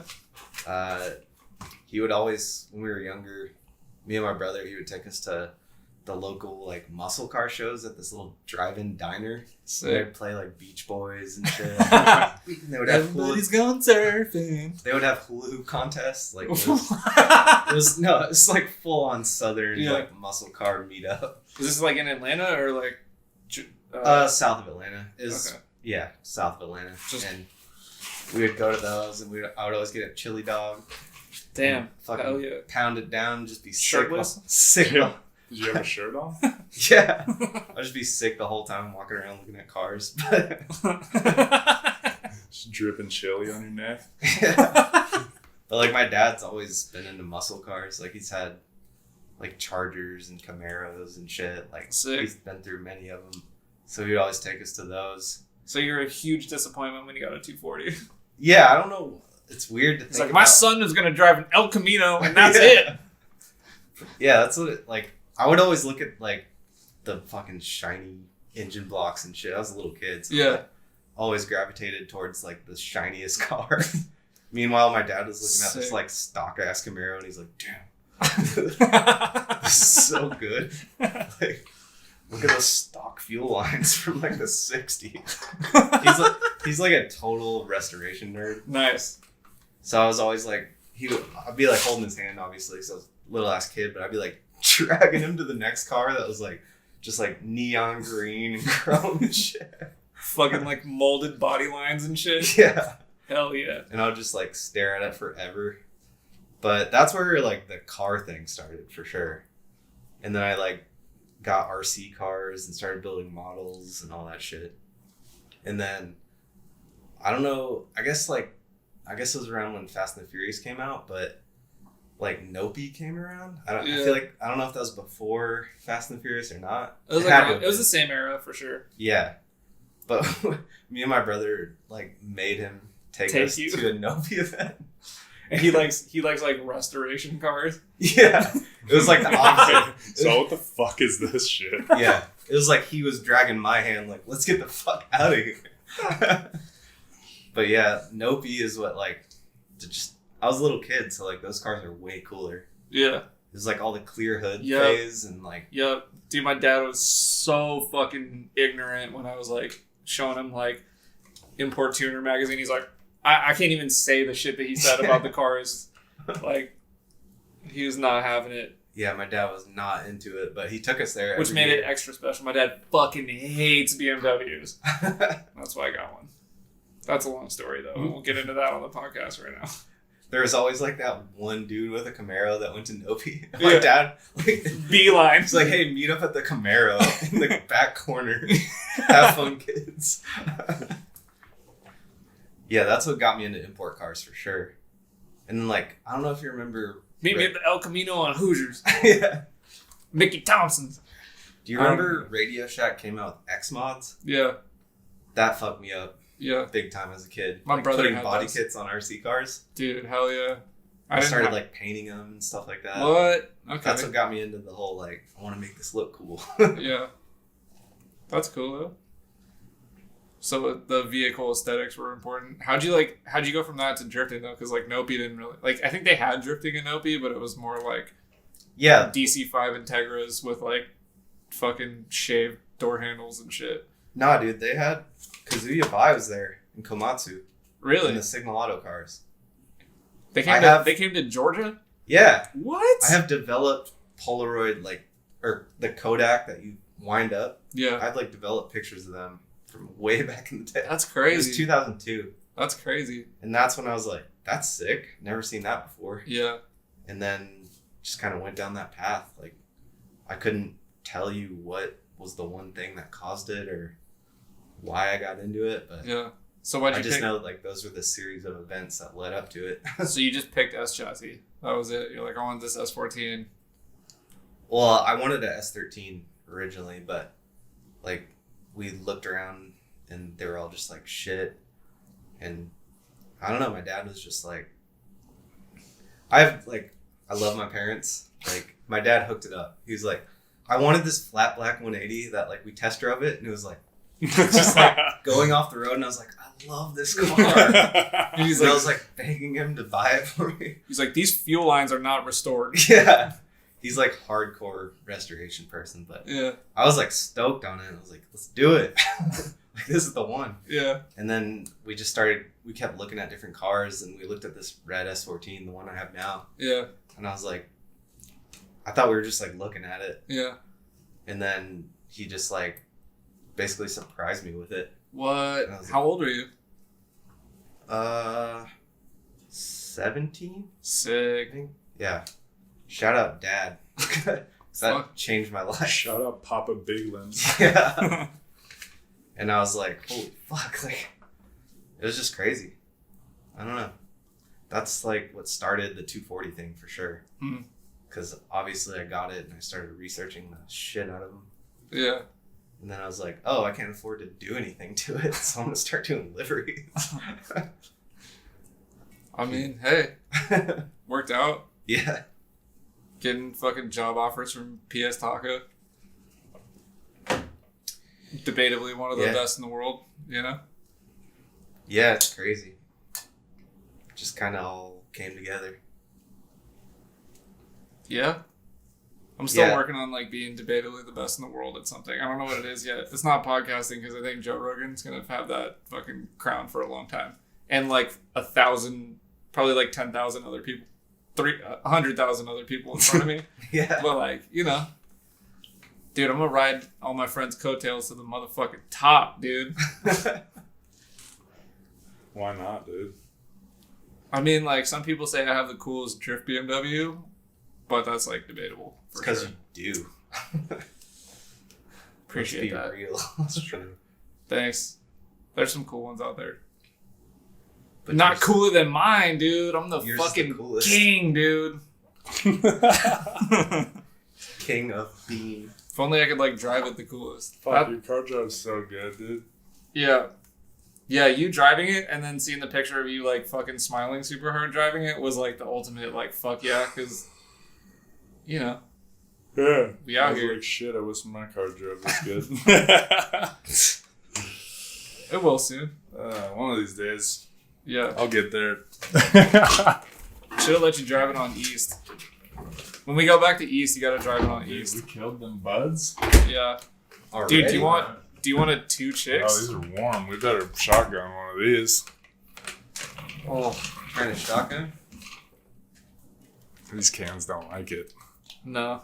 It's that Lagunitas. Oh, my God. Oh, thanks, bro. Oh my god. Fuck. All right, dude. I guess we're fucking in this. Let's commit, dude. Fully shit. commit.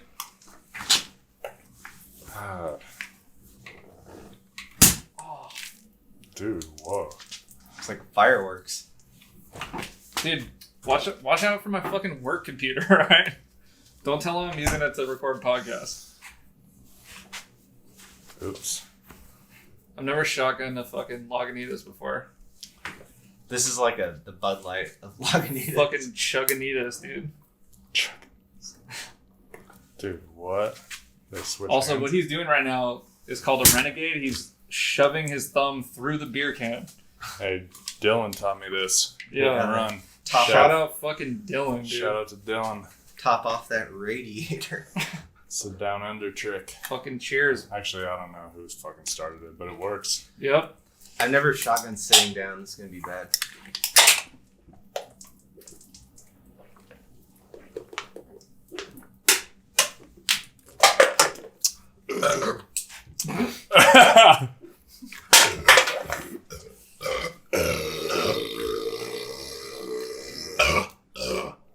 That was nice, dude.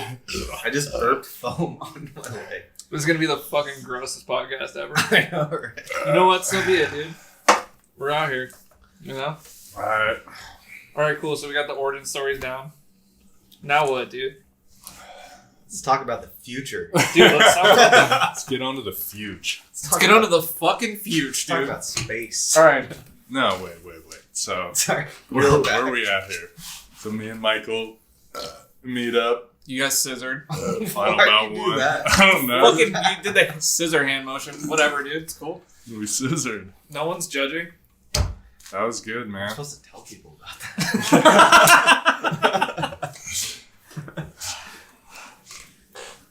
Was it the second final bout when we got so wasted? Yep.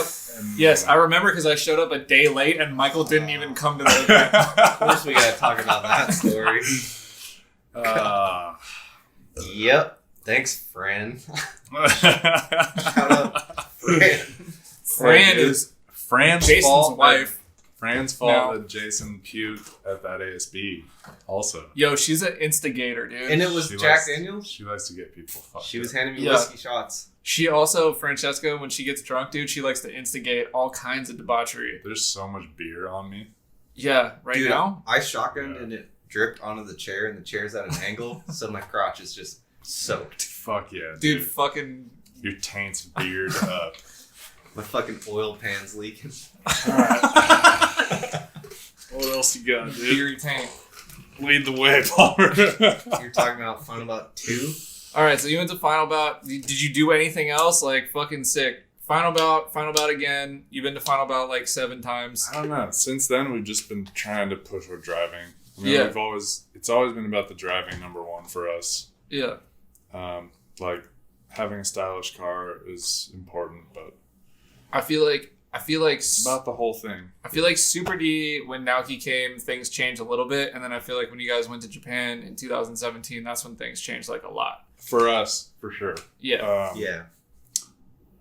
Yeah, like Naoki is the fucking drifting hero. If you don't think so, then you're fucking lame as fuck. I mean, he did crash. He did crash on his practice warm up lap at D1 yesterday. Yeah, whatever. I It watched- doesn't matter. Think about everything else he's done. Hey, no, dude. You know what, dude? Yeah.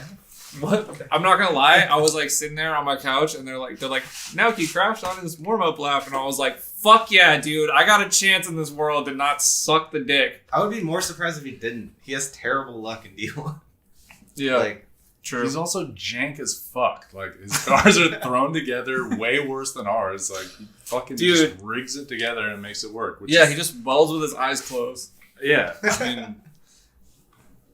yeah. But anyway, like, I think the most pivotal moments have been shifted by Naoki. Like, the first time we started, like, hitting each other, I saw that video from him in MSC Challenge 2006, Meihan E-Course, where, like, everyone was doing, like, a little sanpatsu, like a little manji on the straight. Yeah, And then Naoki comes through and links it all in one drift. dude, E-Course is gnarly. And, like, so nobody else is doing that. And then he does something completely different. And the judges were like, whoa! Oh! Yeah, yeah, And yeah. that was like, I was like, wait a second. He didn't even do what the other drivers were doing. And the judges were hyped. And that Yeah. just made me think, like, okay, the people watching need to be going, oh, shit! Yeah, yeah, yeah. And, yeah. like, Whoa, okay. that changed everything. Yeah. That changed everything for me. I was like, okay, you need to make the people watching go, holy shit, that was insane. Yeah. And then, Well, you definitely do that. yeah. I Sometimes mean, lately you kind of suck, but like back in the day, I feel that way. yeah. Jesse Streeter one time said, I don't remember where, he like commented on something. Said, are you even in the camera anymore? yeah, I think so. It's fine, dude. Who gives a shit? He was like, if you're not scaring yourself while you're drifting, then nobody wants to watch it. And like that shit, I'll never forget that. Yeah, Well, shit, that's easy. I scare myself when I drive to work. dude. I guess I'm doing pretty well. Dude, I want to fucking watch you drive to work. Damn. It's probably sick. I'm not gonna lie, dude. The Streeter video of him in the fucking coupe, like back in the day in the Sylvia, like on the street when he like runs from the cop. Seeing that video, I was like, because I had a white coupe at the time, and I was like, that's my fucking hero. He Like, just like pretended it was that's you. I didn't even know it was a non-Japanese dude. I just saw the video and like, I thought- Japanese dude. yeah, because it was in Japan, so like I had no idea. Like I didn't know it was like a dude who wasn't Japanese. Dude, And that the clips from him at like Meihan by himself, that like I was having like a hard time with drifting because I was doing well in like single runs, but I couldn't do well in like chasing. And I'd like watch his like clips from like Meihan or street stuff or whatever. And I was like, you know what, dude, like I don't have to do competitions to like feel good about drifting. Like I can go out and like do it that way and like just be like, you know, drive by myself, like do single runs and like just throw down sick shit. And like that was like, that like got me out of like a place of me like questioning if I wanted to keep going with drifting. So like shout out fucking Streeter on that one. As long as you're That guy's a G. Yeah. dude, yeah, the stuff he posts of toge drifting is like, Dude, a fucking 4-rotor FD on the toge, like, and he's like going drifting. You're like, what the fuck, man? Like, that's the sickest shit. It's on another level. Yeah. Yeah. I admire that stuff so much. Like, people have no fucking idea. If you haven't experienced that, like in Japan, like the street stuff in the US, you know, some people can do it, and there's some places, like, unfortunately, we don't have anywhere to do that here. Like, you just can't do it, especially in California. Like, if you get caught, you're fucking done. Your car's gone. Yeah. Shout out Roy. Sorry. Wait, what? It's not even worth it. Like, and yeah, it's different in different parts of SAC. Or in SAC, it's different. Like, that car would have been crushed if it was here. Yeah, Roy was like on the news, remember? For street drifting? What? I didn't see that. Yeah. Oh, yeah. I don't know. I don't. Never mind. No comment. You can't do that shit here. So, You can, but you can't. you can't get any, like, proper seat time. Yeah. That's where, like, things split for me between street and... Because I fucked around on the street for years before I ever tried to go on a track, and, like, you just don't get the same kind of Well, because here we're like running. Like, if you do stuff on the street here, you have like 10 minutes and then you're gone. Yeah, and it's just not worth it. It's not worth driving for a couple minutes. Yeah. You know, like, I want to get real practice. And that's like, you see fucking Streeter and those guys on the toge, and they fucking, you get to run all night there. It's really crazy. Yeah. You had an experience with that a little bit. Yeah, I don't know if I should probably shouldn't talk about that. Yeah. But it was the craziest shit I've ever seen. Yeah. That's all I'll say. Yeah. I won't say who, but, like, you can probably guess. Yeah. You know, riding with someone at Mahon, it was, you know, crazy because you know what to expect. But yeah. not at the Yeah, same you time. know what to expect, and you're just like, okay, we're backwards and fully on the throttle the whole time. Why are we not spinning? Oh, we're doing it again every fucking lap. That's crazy. On the toge, it's like, oh, you're a human, and this is really dangerous. Yeah. Yeah, never experienced anything like that. Not even close. Like, that. So much respect to the people that do that shit. Yeah. It's sick. I would love to be able to, but it just doesn't happen here. Yeah. So, like, Ryan raised his car and threw B-Knuckle on before we went to Mahon. Jason and your car were still, like, slammed. Yeah, Ryan was ahead of the curve. I was like, what are you doing, dude? Why's your car so high? Yeah. I get it now. Yeah. Yeah, he was ahead of the curve. He's like, no, man, like, the fucking, like, you got the rumble strips and blah, blah. And I was like, damn, dude, that's crazy. You're gonna go there. Like, all right, I get it. And then he went. I was like, oh, that makes sense. And he was throwing down some sick fucking runs. Yeah. Yeah. And his, like, motor didn't even, like, the tune was fucked up or something, or, like, something was, like, not right with the... I feel like everything was not right. Yeah, but he was still, like, giving it everything. Yeah. It was, I mean, like, it was cool to see him get to do that, you know? I think that was, like, one of the, like, last fucking hurrahs, really. Yeah, 100%. Yeah. Yeah. Last attempt to keep him excited on drifting. Yeah. Yeah. Yeah, it was fucking painful for me, car-wise. But every trip to Mahon has been. Also, you were, like, fucking super sick with it, but also not with it, but sick, like, body-wise. I caught Corona before it was a thing, dude. Yeah. You were, like, fucking in the fetal position in, like, the pit spot at Mahon. And, like, a bunch of people came up and they're like, is he okay? And Phoebe's like, oh, he does this all the time. He's fine. No, I was sick as You fuck. were super sick. That's something that was, like, there's all these videos from that trip, but that was never documented. Like, I was super sick. I didn't really get to work on my car. I didn't really get to practice. Yeah. And everyone was driving on that practice day at C course. And, I was sick and I was sleeping on the ground in the pits, and Shane came up and he was like, hey, he like woke me up and was like, hey, you should probably drive a bit. Like, you haven't driven at all and you're driving a competition tomorrow and you've never run C course. Like, take my car. And I was like, dude, I'm not going to fit in your car and this is sketchy as fuck. And he was like, drive it. Yeah. Fuck, all right. So I crammed myself in and immediately I'm glad I did, because that changed my life. I jumped in his car and I had immediate confidence, and I was like, what the fuck have I been doing all this time? That car, it drove so good. Yeah. It drove so good, and I was just instantly could put it on the wall and like do a decent run, and I was like, holy shit, my car sucks so bad. What am I doing? Yeah. And yeah, that changed my life. I was like, I need to change everything. It made me rethink everything. I didn't care about the ride height or anything right after that moment. Yeah, I feel like that trip changed everyone's life. Yeah, like Naoki coming Every here single person was amazing and mind-blowing. And like, I thought I realized stuff, and I was like, oh, I need to get an S13, because I wanted to do an S13 for a long time. People think like Naoki came with an S13, and I was like, oh, I'm going to do it. I already had wanted to go back to an S13 for a while, because That's true. Like how they you drive. did say that. They're just more fun. S14s are easier, but S13s are more fun. But yeah, I did drop knuckles again.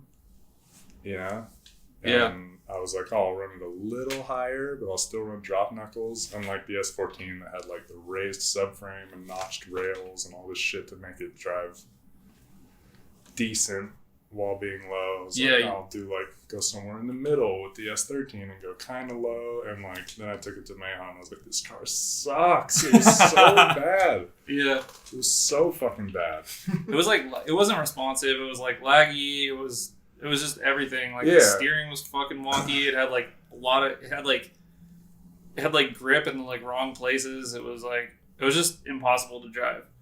Yeah, I had like the subframe tilted forward and drop knuckles, and like we tuned it right before it went into a container. So I blew the motor like 3 days before it was supposed to go into a container to Japan. Yeah. And we had already been like trying to sort the tune issues, and it was running weird on the Link ECU, and like it was never really running right. The rev limiter would like feel like the engine was shutting off and all this weird shit. Switched to Power FC. It was better, but then we ran out of injector on the dyno, so we had to. It was like under 1 bar of boost with a TD06, so it made like 260. Yeah, and it had some like other wonky shit, and it was terrible. It's like not the right setup for a TD06. It was so slow, not responsive, too grippy. It was like impossible to drive. But it looked cool. It looked fucking sick. Brought out the Taka. Dude, the best it's ever. Yeah, the Taka fucking Michael combo. Oh my god, dude. I saw that car and I was like, I'm gonna sell my shit, dude. I'm going back. But I didn't, because I'm a fucking real one. Yeah, that was the moment on that trip that changed my life. Yes. I saw Taka putting on vinyl. I was like, fuck. I gotta get my shit together. Yeah. He was done with like a whole side, and I was like putting on one sponsor. Yeah, it was pretty fucking crazy. Pretty special, dude. Like Taka. That trip brought it home for everyone. Yeah. Like in every aspect. Yeah. For sure. I didn't hang out with you guys much. I didn't go to N Style. I didn't fucking do whatever. I was like too busy fucking being ratchet in the streets. I didn't see you for like 4 days. Yeah. Phoebe and I got Like, tattoos because you doing were sick as fuck. I was like, all right, Phoebe's like, getting stir crazy.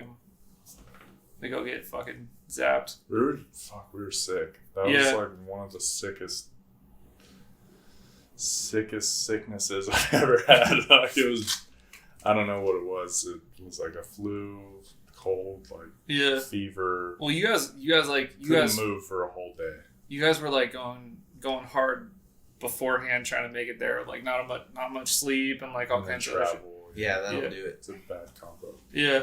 The whole practice day, I was laying in bed. You were sick too. Yeah, I just laid in bed all day that day. You also went out with Taka and got wasted. Oh, that's when I got sick. Dude, he took us to so we went to the one restaurant. I was like, all right, cool. We're just eating dinner. So I was like, ordered some stuff, ate, drank like 3 beers or 4 beers. I was like, all right, we're going to go home after this. And he's like, on to the next one. So we went to another place, and like those guys do not stop. Like by the end of it, I was just like, okay, did not know what I signed up for. And then he's like, do you want a job? Because you could fucking party, dude. Yeah. Like, hell yeah. I was literally just typing things in Google Translate Yeah. and just being like, we had a full-on conversation by just like me holding my phone up to his face. Yeah. Luckily, Casey stayed, and he could kind of You could translate a little bit, yeah. Yeah, and then he drove me back that night, and I was like I'll never forget that car ride. We were just like listening to like good music and vibing, like, talking about everything, and like, yo, Casey's the fucking dopest, man. Like, I love Casey. He doesn't put a lot out like on the internet or whatever. Like, he just like he's like about his business on the fucking internet, but like in person, like if you get him like on that level, man, he's like the greatest. Yeah, Casey's the man. He's a great guy. He's like no phony, no bullshit. Like, yeah, he's like a real super dude. genuine. And like, fuck, man, he's getting good. Like, he's getting so good. Yeah, Dude, Casey don't is even get me it. started, man. He's insane. His Yeah. driving's insane. Like Yeah. those are the kind of dudes that fucking inspire me, dude. Yeah, same. For sure. Yeah, I have like mad respect for Casey because he's that guy that is kind of, if you think about it, like in today's landscape, like he's the guy doing what everyone's trying to do, like sell merchandise and like make a name for themselves, but he in a tasteful. Yeah, but he's like doing cool Great shit. way. He's not like biting off something else. He's like yeah, that's doing, what I'm saying. Like he's like doing his own thing. It's like he's living it. yeah, and he's like not. It's so genuine. Like Yeah, it's so hard to find genuine. Dude, like people Fujio comes doing by it.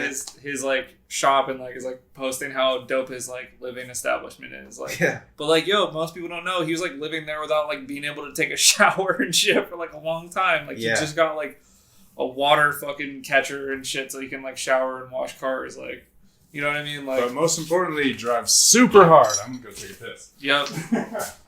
me too. All right, What? well, You can't, dude. You gotta fucking. Someone's gotta be there. I mean, I'll be Oh. here, dude. It's All fine. right, I'm gonna hold it down. Oh, again, man. I'm gonna hold it down until Julian gets back. Yep. All right, well, ask me anything. Why'd you turn down the job with PS Taka? He offered you a job.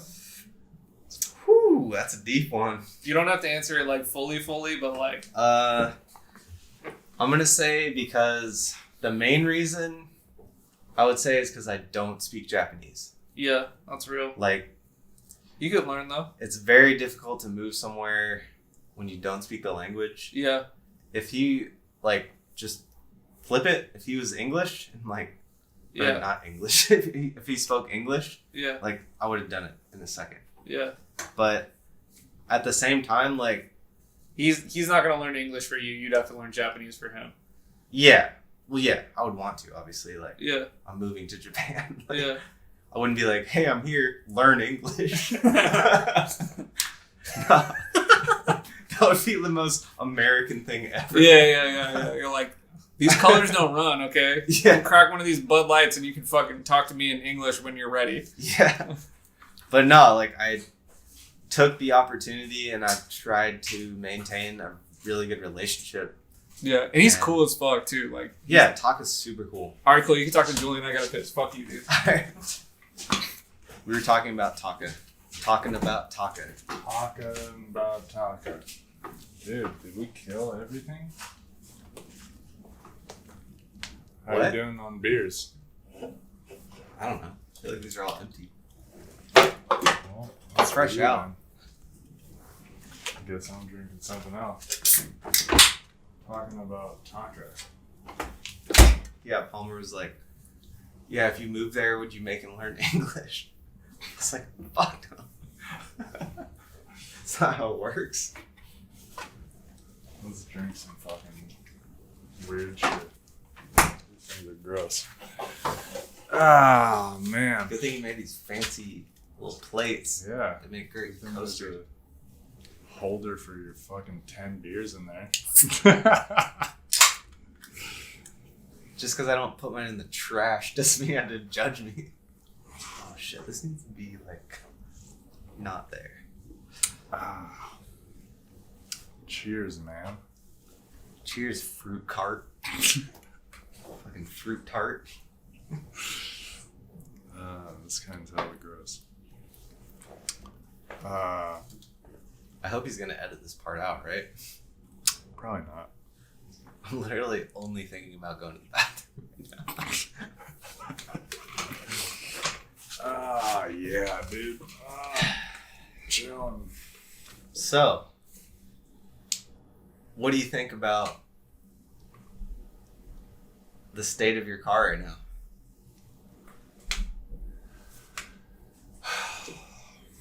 I'm excited. Good answer. I'm just kidding. Just a big sigh. Just a big sigh. Fuck. Get that 2 chicks, dude. Dude, I'm about to have 2 chicks at the same time. Trying to chug two. I'm about to have 2 chicks at the same time, dude. Can't even talk anymore. Yeah. I mean, we touched a lot of topics, you know? We touched, dude. We touched a lot. Dude, we're not even that far in, man. What else you got? I don't know, man. This like turned way more like interview than us just fucking around, so. That's alright. It's a good thing, man. It's a podcast. People want to hear something. Yeah, they don't want to just hear us like fucking. Then again, do they want to fucking hear any of this shit?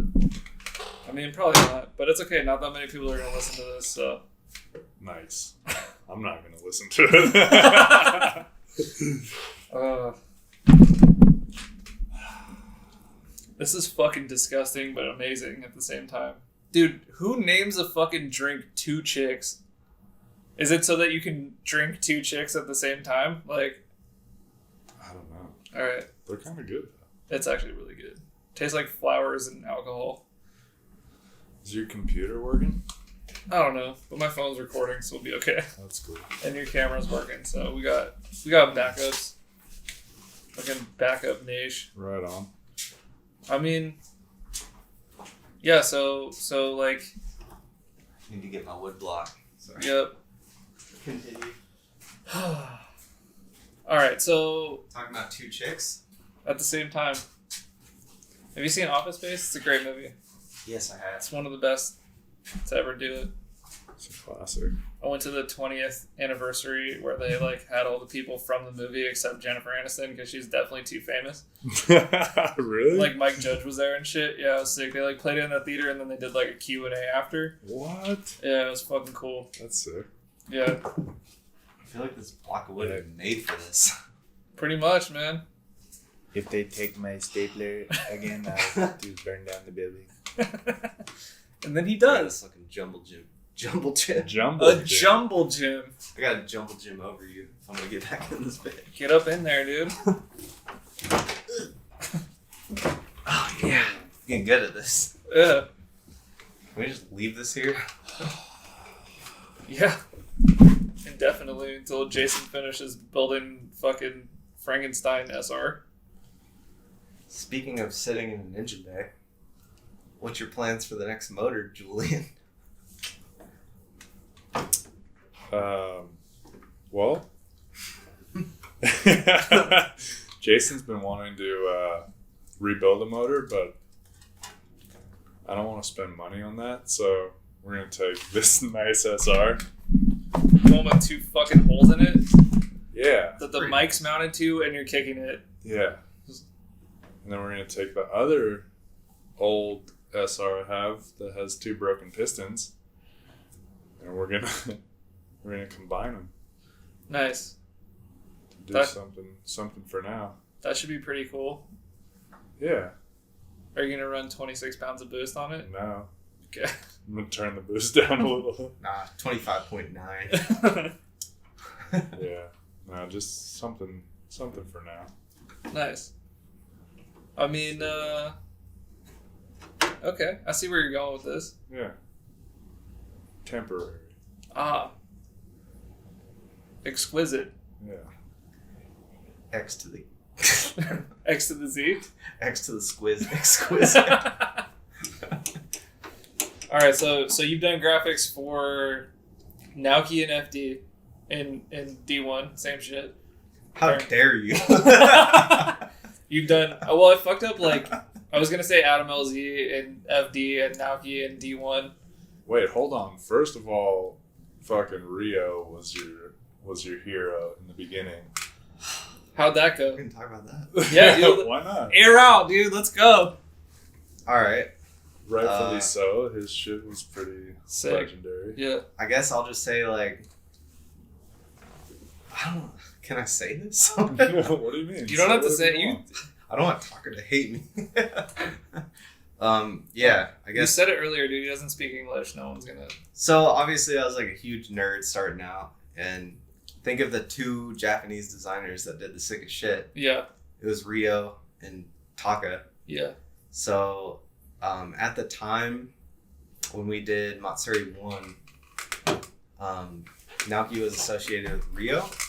Yeah. So that's how I got like hooked up with him. So I was supposed to Where collaborate. is Rio in Japan? Is he close also? I'm not sure where he's located, Okay. but because of his Naoki's sponsorship, like Yeah. that's where it went. Yeah. So I was supposed to collaborate with him, and I was like, "Oh fuck! Like, this is it." Because at the time I liked Rio and Taka's graphics equally. Yeah. Like they both did super sick stuff, but it was so different. Yeah. And then, I always like Taka. Shout out, dude. yeah. Yeah. So we started working, or we were supposed to collaborate, and it turned into like this just fiasco. Like I couldn't get files from him because he didn't trust me, and like he Damn. didn't know what was going on. Like I had to get people involved. Like I don't know, it wasn't Yusef, but Shane, I guess, was the medium Yeah. between that conversation, and it was so hard to communicate. Yeah. Like it was like a game of telephone. Like I would tell Shane something, and then who knows what Shane told Rio, Yeah. but apparently it wasn't good because Rio's like didn't want to send me stuff. So I just like did my thing and ended up getting Rio's logo at the end of it. So like it wasn't really even a collaboration. Yeah. It was Just like like- you did it, and then his logo was on the car. Yeah, like I did the graphics and Rio. Well, it was his gave- dragon on the car. It was like the Rio dragon. Oh, the Rio dragon. You Yeah. did everything else. Yeah, he sent me the dragon and his logo. And like, maybe it was me, because I was thinking like, sick, I get to collaborate with like a legendary Yeah. Japanese graphic designer. And it kind of just crumbled, essentially. And Mhm. it just turned into like, here's what I did, here's what Rio sent me. I mean, it turned out cool, but I felt like it could have been so much better. Yeah. And then, yeah, just Rio wasn't stoked like about the whole thing, which I get. Like Yeah. It's kind of weird. Like, I would not be stoked if some random fucking white boy, skinny ass American kid was like, "I want to do Naoki's car." yeah. Like I totally get where he's coming from. Yeah. So yeah, it just didn't leave a good taste in my mouth. That was like Super D 2016, right? Yeah, that was the first one. Yeah. So it was like just Naoki came. It wasn't the time when like Miki and Nishio came. Yeah, it was the first one. So like it was cool at first, and then it turned into like I felt like I was almost like embarrassing him, or like Yeah, that's fucking crazy. like I man. felt terrible Yeah. doing the design after that, and I was Yeah. like, it just got super weird. Did that like scare you to work with like Taka afterwards? Like when you found out that was gonna be a thing? It was in the back of my mind, Yeah. but he actually like messaged me, and he like wanted to talk to me, and like That's cool. he He offered started you by a fucking saying, job. "Oh yeah." That Yeah. was after, but like at the beginning he was like stoked on it, so I was like, hell yeah, like let's do this. Yeah. And it was a lot more of a collaboration. Like the Rio one wasn't a collaboration. Damn. It was like It was, but it wasn't. it wasn't in the sense of design. Like it was a collaboration in the sense that we had our shit on the same car. True. I see. There was no back and forth between me and Rio the entire time. Yeah. It was weird. He's like, put the dragon on the car. Here's my logo, and you're like, Okay. Yeah, but I mean, I get it because I can't talk to him. Like, I don't know Japanese, and Yeah. the only person I could mediate through was like just scatterbrained. Yeah. Like, not helping at all. Someone who's super difficult to talk to, even though you speak the same language. Yeah. And probably doesn't know the technical, like, importance of what you guys are trying to get back and forth to each other. Like, Yeah, it was impossible. yeah. It's like talking to a potato. Like, and the potato's talking to a French fry. Like, it's like, Jesus Christ, this is going nowhere. But Damn. yeah, anyway, long story short, Savage. the Taka experience was a lot more pleasurable. Yeah. Actually had like a heart to heart, could talk about the design. Like, do you like this? Do you not like this? Do you want me to do this? Do you not want me to do this? What's the future of D-Magic, man? Like, seems like you're doing some pretty, like, high-level shit. Like, you did Naoki's D1 car. You did Adam LZ's S15. Like, you're kind of doing all the cars that people would, you know, stab their cousin to do. Shit. Well, shout out cousins. But Stab their fucking... I mean, like, and maybe, like, not even their least favorite cousin. Like, their, like, medium favorite cousin. I don't know, man. The future is just doing the same shit I'm doing. Like, Yeah. it started as this thing where I wanted to meet people, and I met people. Yeah. And then it continued as a thing where it was like, I want to build relationships with these people that I met through this. Yeah. And now it's like, just kind of whatever. It's just branching off from there. Sick. Like, I don't know. Whatever happens, happens. Yeah. Like, You kind of, like, it's funny because you popped into the game and then just, like, kind of just, like, did all the shit that anybody in that game would want to do, like, right off the bat. Like, you did the C's car that Julian drove in New Zealand, like... that was a good one, too. And Joel was like, fuck, this car is, like... He was so hyped, man. Like, they were all super hyped. Like, even Ash was like, fuck, man, that's sick. And, like, Ash's design for the other cars was so good. Like, it was so, like... It was just... Like, you guys both, like, fucking turned it up to, like, 11. Yeah, Ash was a madman. Yeah. He did, like, 2-3 cars for that event or something. Yeah. Meanwhile, I was just dicking around on one car. It's Yeah. like, yeah, I don't know. Just, like, keep doing what I'm doing. It's not about, like... Get a printer, start cutting his own shit. Dude, I'm telling you, man, I'll invest. I'll invest. You want to borrow some money, dog? Start I don't have it, but yeah, let's start a GoFundMe. You want to, okay, if you want to fucking invest in D-Magic to, like, make his own money and be his own man. I'm just kidding. But, like, yeah, dude, I'm down, dude. I'll be an investor in your business. Appreciate it. Yep. Because, like... Can definitely say I never thought I would be sitting in an engine bay on a podcast before I moved here. Between two fucking tall idiots. Trying to buy me a printer. Dude, print... We could just... Okay, how about this? I'll invest in you, but you gotta, like, print me fake money on it. That can be arranged. Alright, cool, I'm down. My cousin actually got investigated by the FBI for printing fake money, like, The only problem is, like, when you pay for things, like, one side's going to be sticky. Pull the backer off. Yeah, you pull the back off and you, Hand like, him a- stick it to the table. Hand him a Benjamin. It's just like... Like, what the fuck, man? Yeah, no, my cousin, like, legit got, like, in trouble with the FBI for making counterfeit money. That's cool. Yeah. Nice. Not my cousin that died from heroin that I also mentioned on this podcast. Different cousin. Same side, though. It's my mom's side. My mom's side's a little wild, you know? Apparently. Yeah. We be having fun, though, you know? Still got any of those counterfeit bills? How do you think I paid for drifting, You dog? want to slide one through this fender area? Yeah, dude. Get you that Fendi Wap, dude. Buy my printer real quick.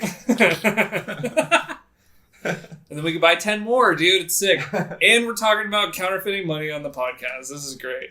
Nice. there goes any fucking chance at any sponsorship. Has anyone ever counterfeited coins? I feel like that'd be a No, lot dude, more. It costs so much less more money scam. to make pennies than it does Like, think about it. than If a you hand penny's someone worth. like a bunch of quarters, they're not gonna be like, "This is a counterfeit quarter." Like, George Washington's curls aren't right. Yeah, I got this like funky ass press that has like George Washington on it, but it's like you just run over like a washer with your car. Oh shit. It's pretty cool. I feel like people that just go straight to the hundreds, they're fucked right off the bat. Yeah, dude, you gotta counterfeit the fucking funny shit. Yeah, And no one's like, gonna catch you for Who's it. gonna counterfeit Abraham Lincoln? Just like, here's 100 pennies. Fucking Link Dog, dude. Shit. I think I just figured it out. That's it. How many pennies does it take to buy an SR? Probably more copper than you'd want to imagine. So You what's just show up to buy a motor with a bed full of pennies. yeah. So you drifted in Japan, New Zealand, Canada, Australia. What's next, man? More Japan. Yeah. So Jason's building a car. Jason's building Ryan's S13 hash to ship to Japan. You already have bought a car in Japan. That's the goal, is like just drive C-Course a bunch. And are you like any other tracks that you want to hit big time? Like what's... Japan is just like, that's where the driving really pushes all of us. Yeah. It's on another level. Yeah. I went there and I was like, I'm fucking trash, bro. Like, I thought I was like, I'm fucking pretty good. Like, I'm pretty good. I'm pretty much the goodest there is. And then... Nice plug, bro. Dude, shameless, always. And I was like, all right, yeah, maybe we'll see what's up. And then I went and I was like, dude, I'm the fucking worst drifter on the planet Earth every time I go there. Julian's felt it. Yeah. No, I mean, so far I haven't had the best time drifting there, so I just fucking am constantly trying to redeem myself. Because I know I can drive better than that. It's been kind of fucking frustrating. I don't know. I haven't been that hyped on my driving lately. But yeah, I just want to go there more and try to level up, really. That's the only place to do it. If you think not, you're wrong. Dude, I'm pretty sure Von Gittin Jr. has drifted a fucking C-Course, dude. Do you remember the... He drove a Mustang. He like brought a fucking Mustang. Yeah, there. do you remember the article where he was driving the blue Mustang? Yeah. And it was like indoor 10? Yeah. There was a video where he was driving with Naoki at Biglands. Yeah. Oh, okay. Oh, it was at Biogu. It wasn't at Neon. I just remember like I bought a bunch of Dory 10s on auction. Yeah. And, like one of like the second or third ones I opened up, I just saw Von Gittin. I was like, I looked at the cover to make sure it was still a Dory 10. It like threw me off so Dude, he was Von Gittin it. It's crazy. And then Forsberg went to like Ebisu back in the day or something. I think a lot of people have been to Ebisu. I always say it wrong. I say Ebisu because I'm fucking... It was like a really old... Because I'm a Gaijin. Gaijin. If you want to be a fucking ultra nerd, say Ebis. Ebis? Where does the U they go? like don't pronounce the U. It's fucking Ebisu, dude. The Alright. U is silent? In Japanese, it is kind of. I don't know, man. I've been there. It was cool. Yeah, I'm sure it's really fun. I'd love to go there. I met Alexi there. And then he asked if you or Ryan were with me because he didn't know who the fuck I was. Yeah, it's super cool. Alexi is cool. Yeah, I met him at Nico. Yeah. Yeah, he gave me some props. He was probably just trying to be nice. I fucking sucked ass at Nico. I got 62nd place. Dude, you were only fucking 7 places away from 69. Wait, out of how many people? 69. Like 100 and something. I don't know. It wasn't that bad. So I you guess. did fucking Almost top trash. What? So you did trash. Yeah. Well, your car wouldn't go into third, which you fucking absolutely need to finish the run. It's kind of important. You need gears. Yeah, dude. Yeah, the fact that you beat 48 people. It was Without like third 100. gear. It was like 120, 140. Oh, so you got like It was like a lot. 50th percentile with no Oh, third That's gear. pretty good. I mean, I felt like I drove good, and then it was like 62nd place. And I was like, fuck. I mean, dude. Okay, so to be honest, man, like, I've never even heard of 62nd place. I get it, Yeah. dude. That's like, holy dude, fuck. I've actually been in 69th place like a lot. It's Nice. pretty good. That's not a bad Oh, spot yeah. to be in, you know. Oh yeah, dude, it's the best. No, every trip to Should have Japan sucked is more. You could have made it to fucking 69. humbling. I tried, dude. I tried to get 69th place. That's actually what happened. You're Yeah, like, I did actually, better third gear does work, but accidentally. I'm trying to get 69th, dog. Let's go. How's that two chicks treating you right now? Dude, this two chicks has me fucking Lit. gone, dude. Dude, I'm here to fucking... It looks like you're fucking drinking anthropology. Fucking can design. Yeah. Guaranteed my girlfriend would fucking love this can design. Me, not so much, but it's doing the job hard. Like, I don't even remember what my last name is now. About to turn into two dudes. Might want to ease up. True that, dude. Now that we're really drunk, do you want to pick the fucking people who won the thing or no? Oh, dude, I forgot about that. My phone's recording us. I feel So like this will be a slow process. You gotta actually, reading 600 comments right now with the level that we are currently at is probably gonna take fucking an hour and a half. So I can't even read 600 comments. you want to at least Ever. like shout out the dude that sent you the funniest shit. Yeah, for sure, dude. Yeah, let's just cut to the chase. I gotta find him. What's his name? Oh, Mike Jones. Dude, what the what? His name is Mike Jones. His name is Mike Jones. 831-330-8004. Get He, Mike Jones up on the low. I don't think that's the right number. But Dude, I mean, he wins by default with that. it wasn't even a caption. He made a meme. And it wins. We'll post it. It was, the girl that was charging for her alignment specs. He dude, what the he fuck, photoshopped the face of me hanging out of my car with the camera all fucked up. Like, Yeah. $40 for alignment specs, dude. You win. That's so fucking good. Dude. Who's charging for alignment specs? Dude. I'm not gonna lie, dude. I should have been charging for my rear suspension setup because I got so many in DMs for that. All I gotta say is those corner girls are getting real business-like. If they're starting to charge for alignment specs. Wow, Dude. you thirsty? Like, she just parks her fucking car out at the corner and she's like, you want to know my specs? Like, what? 50, That's so wild to me. $30 a corner, baby. Like, what? I What mean, life do you have where you mean, start charging people for alignment She's trying specs? to. It doesn't mean anyone gave her money. Yeah, Dude, I'm sure she got hella money. I don't know, dude. I don't know. Hey, People- man, little kids Okay, that didn't okay, have okay. cars are like, what's your alignment specs? I'm not mad at her. I I'm just respect the hustle, dude. yeah, I respect the hustle, dude. I'm Oh mad. my I'm mad. I can't sell my bathwater, my alignment specs, my wheel specs. Look, if you want to fucking pay me for my shit, dude, Don't do it. sign up for my OnlyFans. You know? Shit, dude. That shit's wild to me. Yeah. You a big OnlyFans guy? No, just the fact that you would charge someone for alignment specs. Like, like, at what point during your day do you think of that? Oh shit. Dude, I charge people for my alignment specs all the time.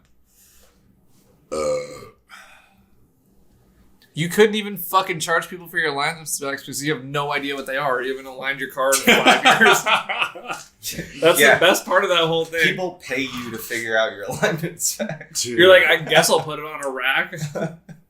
fuck yeah. Like, yo, I'll give you $10 if you get your fucking alignment together. $50 for my alignment specs. They'd be real fucking disappointed. You like throw your shit on an alignment rack, it's like fucking 4 degrees of caster on one side, 7 on the No, other. just send them like caster unknown.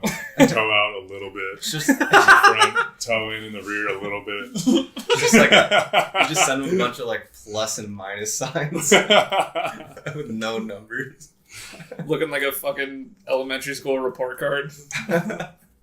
You gotta, I got a check plus here, a check minus here. Oh, shit. I just spilled this fucking 2 chicks all over me, dude. Probably feels pretty good. Huh? Dude. Fruit carton all over me. Alright, well, we knew the time was coming. I gotta stretch my back out. So, Stretch it out, you dude. know, you guys have fun. See ya. Okay. Bye. Julian can't sit for a long time because he needs a backy out of me. You should stretch on these Falcon Zenuses, dude. Oh, dude. Dude, I think your engine's on fire. Yeah, it's definitely smoking. Oops. Dude, your engine bay is smoking. Damn, dude. I think your Michael Ringlands are fucked up. His last name is Biglands. It's very close to Ringlands. No? This is a trash joke. Dude, this is this is by far the drunkest I've ever been on. I was just thinking of engine jokes. There's so many, I can't pick one. This is definitely I am far more drunk than I've ever been on any of these. Welcome Same, to our house. Same. That's because you've never done one before. So? He's literally laying on the ground behind his car, pulling his knee to his chest. If you guys want to do fucking stretching, would you? Okay, how much would you pay for $40. like? Sorry. I know you're not gonna pay for his alignment specs, but like, would you pay for his stretch routine? Like, would you pay for fucking Drift Fit? Would you pay for like Julian Fit? His body alignment. Yeah.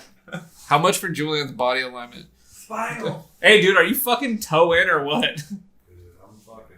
Good luck finding a rack he can fit on. Hey, dude, nice rack. Oh, yeah. My fucking suspending links are all kinds of bad. Yeah, he's got some wonky legs.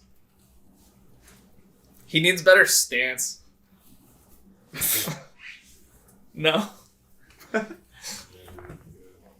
Yeah, alright, well that's fucking trash. How'd you end up with a CA18? Well, Did you lose a bet? it's a really long, short story. Julian bought this 180 that had a CA in it, Yeah. and he was going to build it for himself. Yeah. And then I was like wanting a drift car, and I was trying to find one. And then eventually he was like, you know what? I probably am not going to spend the time on this that I want to spend on I it. wasn't Yeah. gonna build it for myself. I thought you bought it for yourself. I was gonna build a Super D rental car. Oh, so Sick. You mean like the Scratch- fucking Corolla that hasn't been driven in like 4 years? That's my car. Yeah, he has a Corolla that no one's ever seen. Dude, it's got a 20 valve in it, and it kind of runs. Yeah, it takes the gas. but yeah, he was like, I was like, I want a 180. And he was like, I have a 180. And you're like, and then you did a 180. And then I was like, all right, I'll buy it from you. You're like, and then that's when it all went downhill from there. Because CAs. yeah, It works, you got like, but it needs some work. yeah, you get like 7 quarts of blow by every time you do a lap. Yeah. It's bad.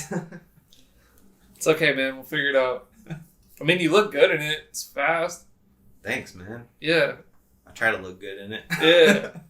That wasn't even like a subtle like hit on you move. I was like trying to say that you drive it well, but You you know. look good in your 18 different color CA18 hatch. I mean, yes, Thanks, it's man. it's 50 Shades of Grey. We know, you know what I mean? Like, I don't know when I'm ever going to paint that shit. you will. Eventually. The interior is nice. Yeah, I focused on that first. It's like, where do you spend the most time with your car? When you're drifting it? Sitting in it. True. So I was like, I get in it and I'm like, damn, this is like a Ferrari. And then I get out and I'm like, Jesus Christ. This thing looks like a fucking cart, like a Pinto that's about to catch on fire. Yeah. So it's it's like primer gray right now. Do you think that you would ever put vinyl on it as is? Yeah. All right, fair enough. Nah. I mean, it is a vibe. It is. It is a vibe. Not the vibe for me, though. Okay, fair enough. I kind of want to paint it first. Yeah, I recommend that. Dude, you guys got me fucking drunk on this one. Fuck yeah. Dude. Usually I'm like, I'll have like 2 beers and I'm like asking questions and stuff. And now I don't even remember what my last name is. I don't know what my first name is. I don't know what my birth year is. Palmer Sanderson? It's Pamela Anderson. Yeah, true. Oh, yeah, my parents actually named me after Pamela Anderson. Damn, that's an honor. Yeah. They were like, we want to have the male version of Pamela Anderson. And so they did. Look at me now, dude. Damn, dude. That's hot. That's a confidence booster when you look in the mirror in the morning. Like, I'm the male Pamela Anderson. And then... Yeah, if you ever have a bad day, just look in the mirror. Yeah. Every time I'm having a bad day, I look in the mirror and I'm like, dude, I'm here to fuck. Tommy Lee. Whatever the fuck that guy's name was. Oh, shit. So when you did barbed wire on Jason's car for one of his designs, were you trying to channel like pre-Post Malone? Thorns. I mean, they're barbed wire, dude. It's like 90s barbed wire tattoo. You're right. Yeah. It's pretty barbed wirey. Yeah. When you're thinking thorns, were you trying to get biblical? Hell no. I'm the most unreligious person you'll ever meet. Oh fuck, our podcast got less viewers already. Sorry, I just made that hella awkward. It's cool, dude. No. I can safely Peace be say with that you, okay? any design I do is not biblical. Alright. No, I was just like, I want it to be hard. Like, I want it to be aggressive. Yeah. What's aggressive? Barbed wire. Barbed wire. Thorns. Dude. Yeah, You should thorn. get a barbed wire tattoo. Yeah. That'd be tight. Yeah. I have one. Do you? Yeah. Sick. Where is it? Right around the end of my dick. Nice, dude. Fuck yeah. Where Dude, else I can have you get 'em? I have a thorn tattoo. Really? Yeah, Nigel Thornberry on my ass. For real? I wish. That's pretty dope. Yeah. Shout out Do you Donnie. know who Nigel Thornberry is? Fuck yeah, dude. I feel like you're Nigel too old to know who Thornberry. Nigel. Thornberries. Was it Liza? Which Yeah. one was the older sister? Yeah, Liza. Was it Liza the older one? In the Thornberries? I think so. I feel like the Liza was the younger one. Liza was the There's younger two? one. There was Darwin Yeah. and the No, it was Donnie was the or fucking Donnie. It's like fucking jungle kid. Wasn't there a monkey? Dude. I don't know, whatever. The older sister was Bae though. Yeah. I was young and I was like, damn, what's up with her though? That red hair with the curling iron that just hit it. Yeah, she like multiple times. it was the one that didn't want to be there, and I wanted to be there with her. You know? Damn, dude. made you want to go to the jungle real quick. Did you want to get wild? Yeah, it made me want to get extra wild. Film some fucking nage. She made you feel thorny. Dude, this podcast is taking a turn. Yeah. How long have we been going with I this? hope we dude? edit all of this out. It's only 2.5 hours, dude. Aaron's was 4 hours, dude. You want to call it? You want to call it, dude? We can call No, it. it's Man. up to you, dude. It's your pod. Okay, so you know me, man. I like don't know how to leave. So No, I don't care. It's up to you. look, dude. The You people, wanna keep the it people want to going? know fucking can slightly always- inebriated fucking Julian, We dude. can always do another. I Dude. mean, yeah, I'm kind of drunk. Talk your shit, dude. You got any fucking beef you want to fucking? Oh, dude. So much beef, dude. Fucking cattle ranching over there. Dude, yeah. We had so many cows here that weekend. That was pretty cool. Beefy. Yeah, you gave him a fucking sick mullet, Yeah. and then the cows came. He just like summoned them. We need to touch that thing up, dude. The, Do it on the podcast. the mullet, dude. The bowl cut mullet. Michael patented. No, you didn't. But Yeah, it I mean, looks I'm clean. not trying to get rid of this mullet anytime soon. So Yeah, let's touch that. any patchwork is good work. Let's revamp the design. Yeah. I don't know, dude. I feel like people don't want to hear us just drunk and rambling. Any more important shit, or should we go into more at a later time? Dude, I feel like people definitely want to hear us drunk and rambling. What? I feel like there's, even though I hate talking, there's probably so much more Yeah. to get into. Yeah. So what is it, dude? What do people not know about you? We just need to go into like the You hard, love fucking cats. we need Dude, to go I into like the fucking- hard questions I right now. fucking love cats. If you're a dude that's like, no, cats suck, only dogs, fuck you, dude. Hey, guess what? Fuck you. You're living with one. Cats are That's me. fuck you, dude. Cats are the sickest animals. Nah, and if you hate cats, you're just insecure and you can't handle that cats just do their own thing and they only like you if they choose you. I was that person until I moved here, and now I like cats. Until you met Big Flurf and Kookie. Yeah. Rest in peace, both of them. Yeah. And the Yeah, Fuggle. I used to not fuck with cats. Even though you're super allergic. I was, but I feel like I've lived around them long enough to where my immunity is like, all right, cats are cool. I think that probably has changed for you. You don't seem allergic to them anymore.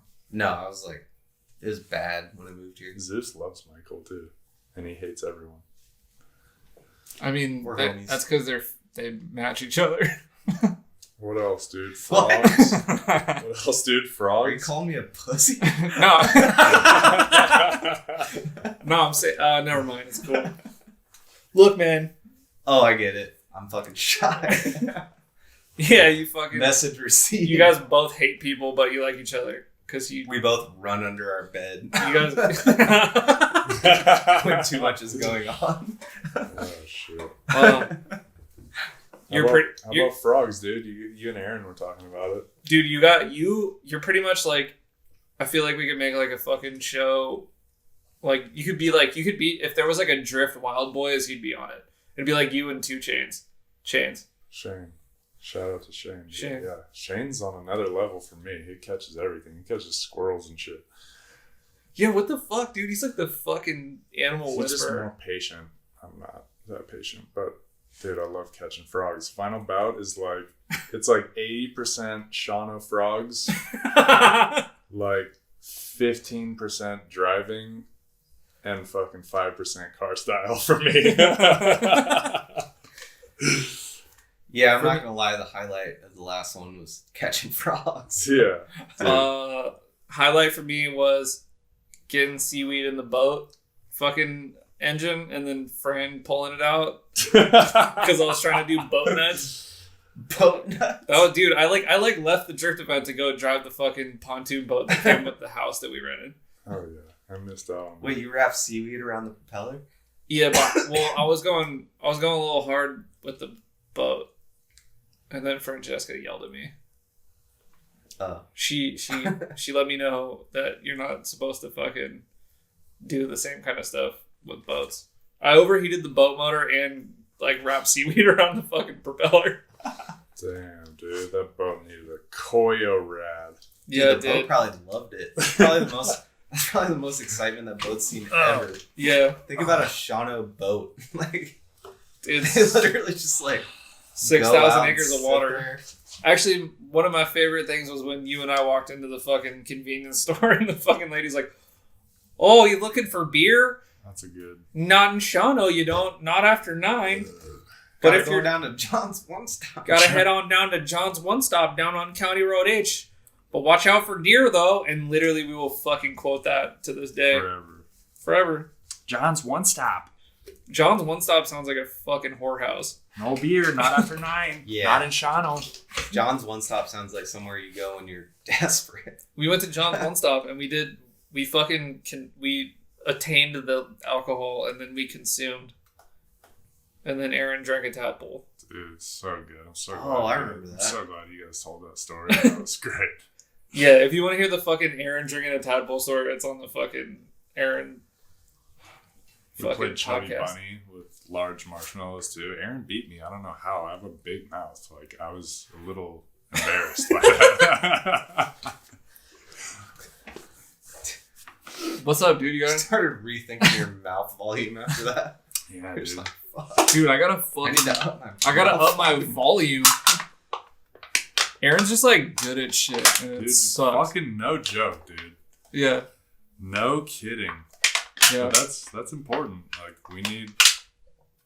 That's why, like, people like Aaron, Brandon, they need to be on our team because they push us to go harder for sure. Brandon at DUI like pushed me hard to like get better at driving, at like chase driving, because I always thought, because like I drive with you guys a lot, and I just like assume like, oh, Julian, Jason, Ryan, those guys are just like on a level with chase driving. Like, I don't know if I'll ever get there. But then like Brandon shows up and he does that shit, and then like Aaron shows up and he does that shit, and I'm like, oh, okay, like this isn't just like some fucking like unattainable like skill that I can't fucking do. Like, I can, if they can fucking do it, I can do it. Same thing with like, Everyone can fucking do it. You just have to want it. yeah, You gotta go for it. But yeah, Aaron and Brandon are both so fucking good.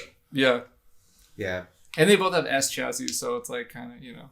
Brandon's like that kid that, like, you copy off his homework Yeah.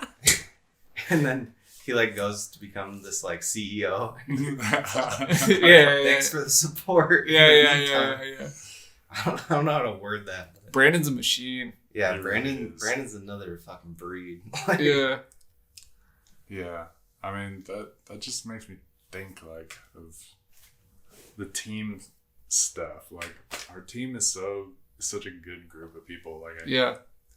and it bugs me that like people just make a team without being close friends or like being on the same page, and people are always like flip flopping. Like, Yeah. don't do that. Yeah. Be a group of people that you love and Yeah. push each other to be the best that you can fucking be. That's Yeah. what it's all about. Don't yeah, fuck- for sure. like we Like- we really don't have that much drama. We have no drama. Yeah. It's just like the goal is like very obvious. Yeah, and nobody like argues over their place and team. It's just like everyone is understanding about it, and yeah, it's I think good. I'm proud of our team and everyone on board. I think a lot of it's like paint your car red and drive hard, and those are the only requirements. Not like, oh, you weren't at this event, or oh, you like didn't do this or that. Like that's kind of what makes it really good. And I think there was like, I don't know, there wasn't really like, that never was a thing, but if it's like, I don't know, the pressure is like, as time has gone on, is like even less, which is weird. Like, there's like almost no expectation really, so like that's like why it's fucking what it is, you know? Yeah. I think the whole, what you're saying, like, a lot of it is the culture that events have adopted, like team tandem, and it's a team this or that. So people feel like they need to form a team. Yeah. It's a double. So I get it. It's like, a double-edged sword.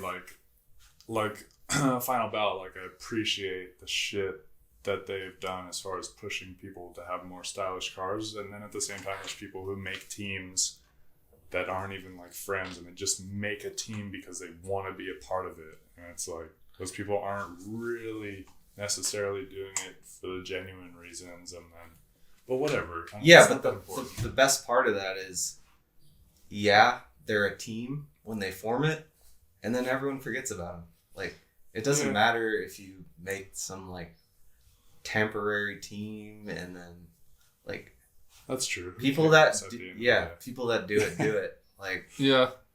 do whatever you want, It's true. but I don't know. I guess the point is, like, if you have a team and you have like, you know, strong expectations of the other like team members and stuff, like, you know, fucking realize that it's not that serious. I guess my point is, like, if you really give a shit about the team aspect of it and driving hard with other people, find people who are on the same page. Don't just jump into having a team just so you can say you have a team. Like, That's real.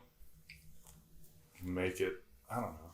What Yeah. the fuck am I even saying? We're just like so deep into drifting for so many years, and we're such good friends that it's like a kind of a different thing, I guess. And I'm not really understanding that brand new gather some people that you don't really know just to have a team. I don't really. I mean, I understand did it. that. I made a fucking team with like people I barely knew, but like there wasn't really like an expectation like, oh, you're not gonna fucking drive or whatever. Oh, you're gonna fucking do this with your It was a car. long time ago. It was kind of different. True. And there Yeah. wasn't like we didn't make a team because we were trying to like go to a team based Yeah, event. yeah. We were just making a team because it was like Yeah, that's the difference now. Like, there's a lot of team-based events, so like people feel like they need to be a team, and it's just not a team, and that's why they fizzle out. Like, the teams that are teams are obvious. The teams that are just like overnight, I don't know. I just don't see. And yeah, we've been there too, like where we Yeah. had to, let people rep the team that just wanted to be a part of it, and we're like, yeah, sure, you have a cool car, and it just realized down the road, like, you're not even into the same shit that we're into, and you just wanted to rep the team. Like, yeah. sorry, stop with that. Yeah. That was awkward. I don't want to go into full details with that, but yeah, it was just me being nice. Like, yeah, sure, rep the team. No, Yeah, that's you're- like me. You're not even into the same kind of driving we're into. You don't even want to drive with us. See ya. Yeah. Yeah, I'm not even on the team. I mean, I'm like that. you're always a part of the team, man. Yeah, Yeah. I'm like the water boy. No, Just that, keep everyone hydrated. Gatorade. Austin keep was the everyone- water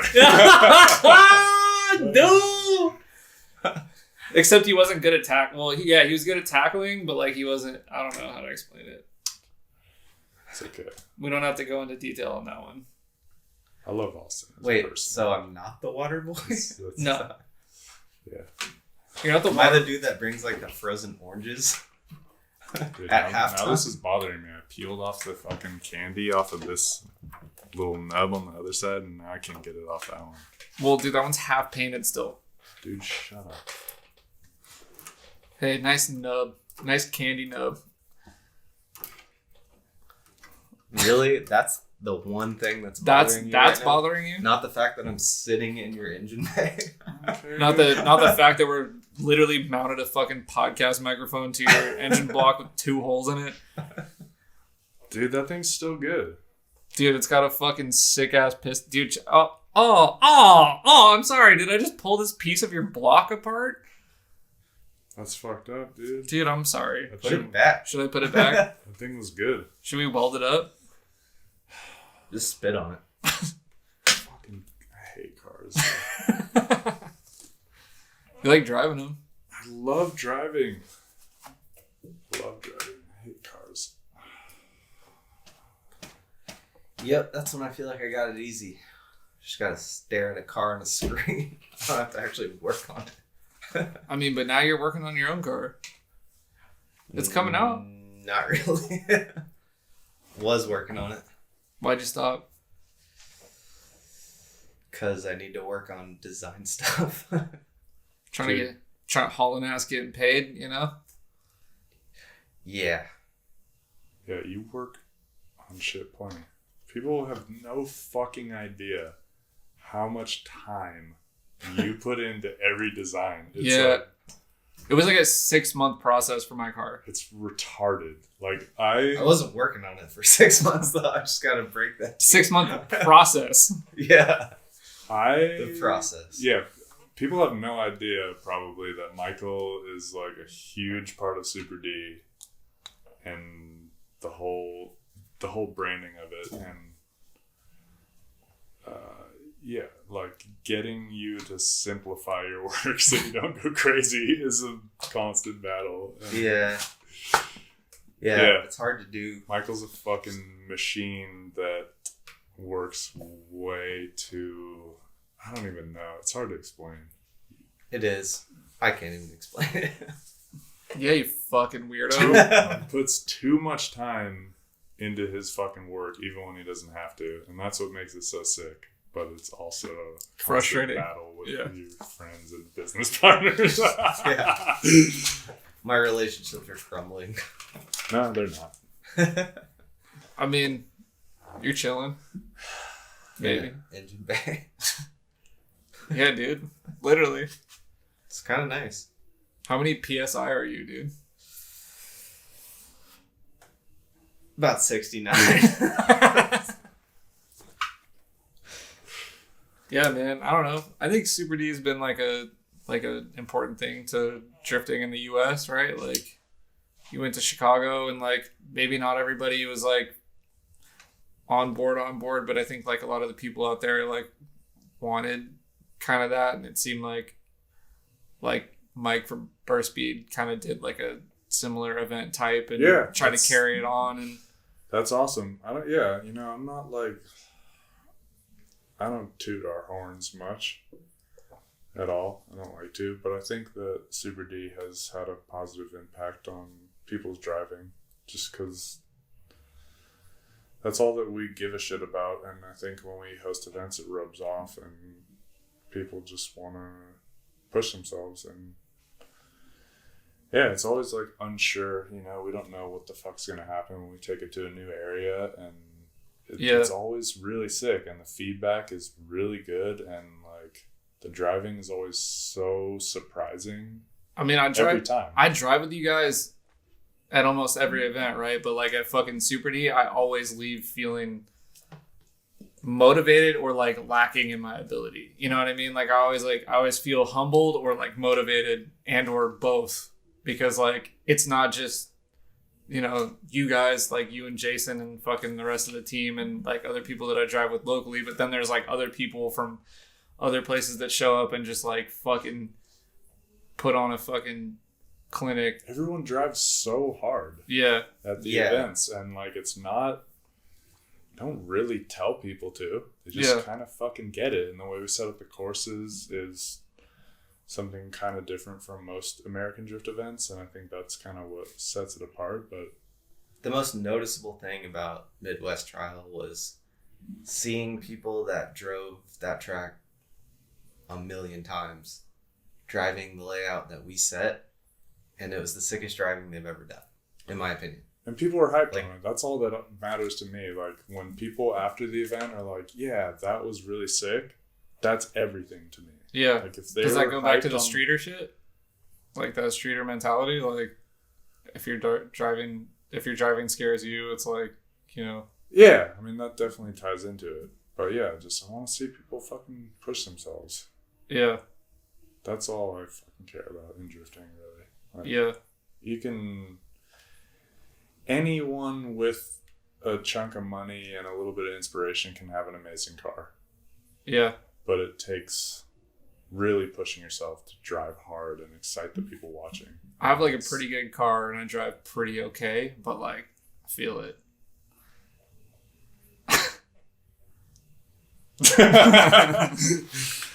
No, you've stepped it up lately, and it's fucking sick. Yeah, I love seeing that. I love seeing that from anyone. Yeah, people who care about pushing themselves. That's like the thing that's I think lost in translation from like Japanese drifting to America. Yeah, it's like people can take the car style and like, but even the dudes with super stylish cars in Japan push themselves super hard to drive. Like even exciting. It's not just about having a beautiful car. You even gotta the drive like it hard. fucking 15 degrees of camber, like fucking like crowns and shit. Like they like throw down, and yes, they have to change tires like every run, but like yeah. I don't know. It's weird. Japan, it seems different. It's like the style is a byproduct of the driving. Yeah. These days, yeah. Like that's not true, obviously, but like these days, like.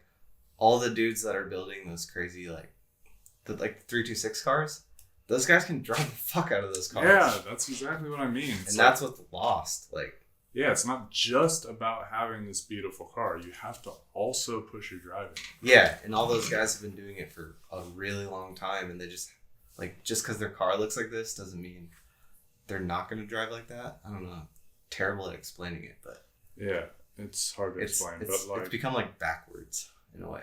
Also, can we talk about how fucking Kansai style is not a thing? That's just Japan style. Like, Yeah. all the cars in Japan are high. Now. Yeah.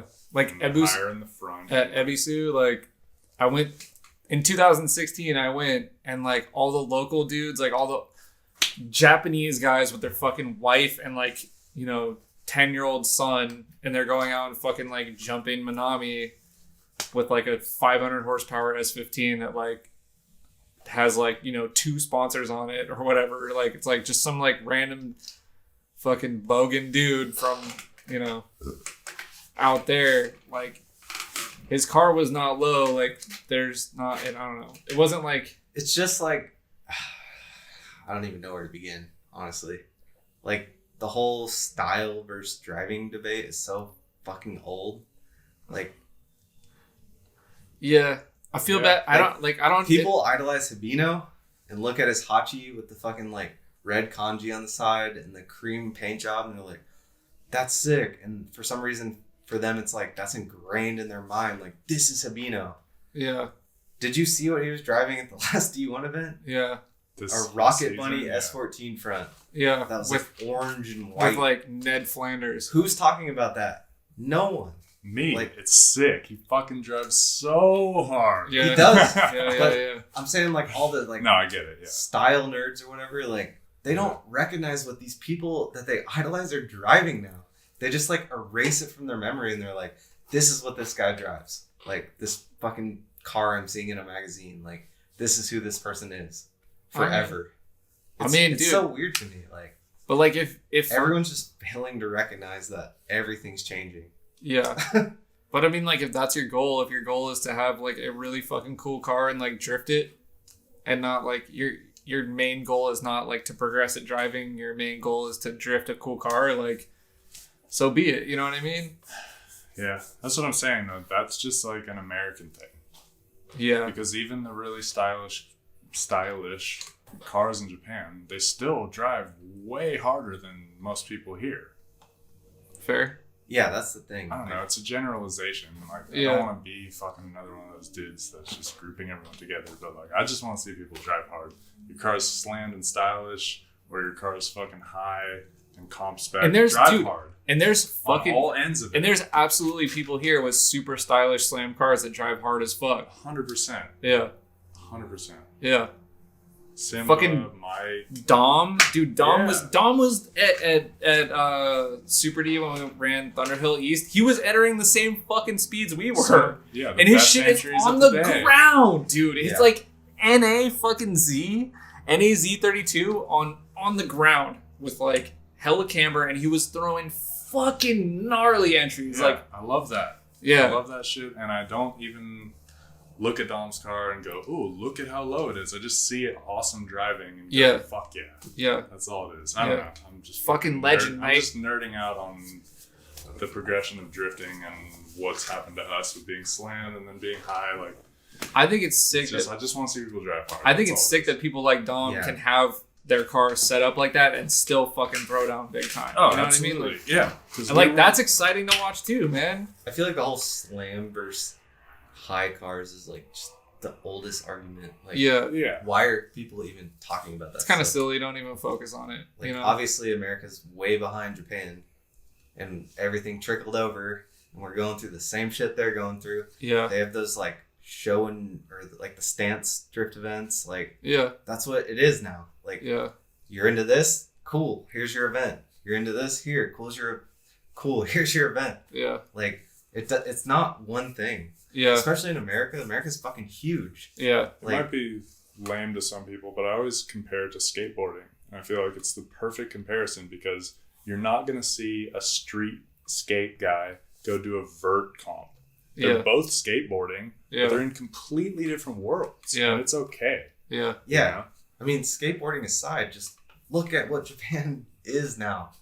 Like, if you don't realize that there's all these different, like, subsections of drifting. But like, they don't really like hate on each other. You know? No, They don't they're hate- doing their own thing. Yeah. They don't hate on each other out loud. Like, yeah, they probably joke among their friends, but they don't go on the internet and go, "Oh, fuck this guy," and like make a big deal out of it and make people feel bad about each other. They just do their thing. Yeah. They're That's like, the this is what I like to do. I'm going to do that to the best of my ability. Yeah. But I think for us and most Americans, like Jimmy was saying in that Lone Star video, you grow up and your maturity kind of makes you stop worrying about what other people are doing and just fucking see the bigger picture. Yeah.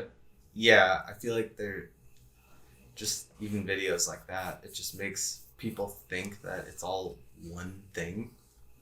It's just not. Like, you're just not like involved in it if you think that. Like, there's so many different aspects of drifting, especially in the U.S. Yeah. Like, I don't know. I don't know. Whatever. I don't Fuck. understand why people think it's one sport or thing. All people outside of it, Yeah. I can understand why they I mean, it kind of is though. Like we're all still kind of doing the same shit. You know what I mean? Like, True. We're all chasing getting better at driving and Yeah. enjoying it with our friends. I mean, for fair example, like you see people on the street with like S chassis that don't ever fucking bring their car to an event. Like those are the show car people. You know what I mean? Like those Those are not the show car people that just like enjoy driving their car. they enjoy their car. I don't think right? we should put labels on it. Yeah, fair. Like, It's like seat time people or style people. yeah, let's not do that. That one It's right just there. a dude that has a 240 that likes driving it. Yeah, it's like if you like 240s and you think they look sick and you're like not in, you're maybe into drifting, but you don't think that that's something you want to do. Yeah. So be it. You know what I mean? But like, if people are going to events, they're trying to get better at the thing that they're doing. You know what I mean? And like, maybe from your opinion, they're hindering themselves based on the choices that they made with their car. But like, whatever fucking makes them happy, and as long as they're out there driving, like, you should be stoked for them because they're trying to get better. You know what I mean? Yeah, Yeah. there's no such thing as seat time guys. Because Yeah. style guys want seat time too. Everybody who's drifting wants seat time. Yeah. That's a stupid fucking term. to Yeah. me. Yeah, Yeah. I hate the labels that Agreed. people put on things. Like, it's just not the case. Yeah. It's so much more than that. Yeah. Like, I was telling him the other day, like, seat time guys or whatever, like, people that seat time guys would consider style guys, they daily their cars, so they're getting more seat time. Fuck off, dude. That guy's sitting in his seat longer than you are. I mean, honestly, this is just like one dude's opinion, and he's like obviously missed the boat because a lot of people fucking came down on it. You know what I mean? I don't think that that's like the common fucking Yeah, I feel stupid Point of for view. even talking Yeah. about it, honestly. true. But like, how can you not? It's like so infuriating. You I know? know, right? That's why I'm talking about it. Yeah. It's like, fuck, dude. I don't know, but here we are, dude. Yeah, I use the analogy. It's like a dad that sees a kid unlock his phone with his fingerprint, Yeah. and then he like proceeds to explain to the kid how you can just type in your password, Yeah. and like it's not that hard to type in your password. Yeah. You know, saying how it's like, would you rather want type time or look cool doing it? Damn, dude. And that's what I feel like that whole argument is like. That's deep, dude. Wow. It's just Wow, we brought like generational into it. Wow. Dude, space and time is only a construct. Leave it to Michael, dude. We're on a rock traveling through space and time. What is life, dude? Nothing matters. Shit. and then Everybody just to needs to round get. it out. Everybody just needs a Julian shaman to fucking, understand the grasp of reality. You know? I don't know, dude. Yeah, Julian definitely doesn't have a grasp on reality. Hey, dude, why is there a hole in your piston, dude? I have no fucking idea. I suck at cars. Just said, keep cranking the boost up. Let's go. Fifth gear, baby. I don't know, dude. Whatever. I just want to drive. Yeah, same. How about you, Michael? You just want to drive? That'd be cool. Yeah. I just want to get better. I'm nowhere near the level I want to be at, and I feel like everybody should think that way, and I hope that people do. Because if you think you're good, you suck. 100%. Like it's I thought I was good, and then I went to see people who were good, and then I realized that like I thought the spectrum was like, you know, I was like getting up there to the top of the spectrum, and then I realized the spectrum was like on another planet, and like I don't even know. I'm a fucking caveman, and I don't even know what aerospace is, dude. Yeah. It's like being an honor roll in first grade. Hey, dude, don't fuck. Come on, man. I feel attacked. And then you go to second grade. I was in the gate. There's I was in the game program in fucking second grade, and then I got kicked out in 7th grade. So we don't need to cover that. But like, you know, I understand how that feels, dude. They make you feel hella smart when you're a kid, and then when you're fucking, you know, getting in trouble, fucking exploring life, living it to the fucking max, then they're like, all right, well, you're living life to the max a little too much, bro. You need to fucking turn it down. You're going to have to read fucking Huck Finn again, okay? In the next year, and then you do. Did I change the subject? I don't think you can read that book anymore nowadays. It's true. I read it 3 years in a row because I was in the school. advanced program, and then I got kicked out, and then I went to the regular program, and then I went to like high school, and then I went to continuation school, and then we had to read it in continuation school. Huck Finn, 3 years. It's true. It took you 3 years to read Huck Finn? No, like 3 different years of schooling I had to read Huck Finn. Misunderstood. Because I got demoted so many times. Dang, demoted. Yeah. It's like a full-time job. Yeah. Wasn't going too well. No. It's cool, dude. I didn't do good in school either. Hell yeah. Neither did Albert Einstein. That was always my excuse. Yeah. Good call. How's that working out for you? Fucking haven't discovered the theory of relativity yet, but I'm working on it. Dude, we're working on a new theory. Yeah. Theory of irrelativity. Beer relativity. Irrelevancy, I think is the word you're looking for. Did you know that Julian fucking won spelling bees when he was younger? I did. Dude. Spelling bee fucking champ, dog. I can fucking smoke people at spelling blacked out drunk. Apparently, I don't remember, but I've done it twice now. What you got, dude? I'm trying to think of fancy words, and the first one that popped up was stalactite. I'm not drunk. I don't know. We'll spell stalactite. I'm drunk, for sure. Spell stalactite. I don't know. It just seemed like an impressive word. How about congeniality? Congeniality? Yeah. Sandra Bullock. Sandra? Sandra? What do you fucking... What's the dude who commentates Formula D? Jared Deanda? Yeah, what are you, Jared, dude? I hope not. Are you trying to Sandra Bullock, dude? Sandra it? Sandra Bullock. Just gonna Sandra it. Dude, wow. As long as I'm not Ryan Sage, I'm good. Damn. Michael Sage. Congeniality. Congeniality. No idea. Sounds good to me. I don't know. Sounds good, Chief. I think that's all I got, dude. You win. I won. Should we talk more shit or are we done, dude? I don't know. I gotta pee again. I feel like we could probably go another couple hours. And I feel like maybe we just need do more. another one. I feel like we just need more beer. We could go forever. Dude, we're 3 hours deep. Yeah, let's leave it at that and do another one. Yeah, I mean, we got like trash and like pretty much shit talked some stuff and told some stories. Yeah. I'm not going to listen to this. Yeah. Yeah, I'm afraid to listen to this. It's cool. I probably will because I have to edit it, but you know. Sick, dude. Do an edit. None of us have looked at the camera at all once. We've just been fucking... Are we supposed to? I feel like I was supposed to look at you guys. Yeah, it's cool. I feel weird looking at the camera. Yeah, we're not... This ain't an online pod, dude. We're in purse. In fucking so much purse, dude. We're IRL podding right now. I'm more in purse than fucking Mac Dre, dude. Yeah, but dude, watch out. That's a fucking serious strap bar. Strap bars? Bash bar? I mean, it's like 2 bash bars, kind of. cool. This one's bent, and then you just welded another one in front of it. Yeah, man, you gotta do what you gotta do. Yeah, dude, you just reinvented the game with that. Double bars. Yeah, dude, you got bars. Should we freestyle? Nope.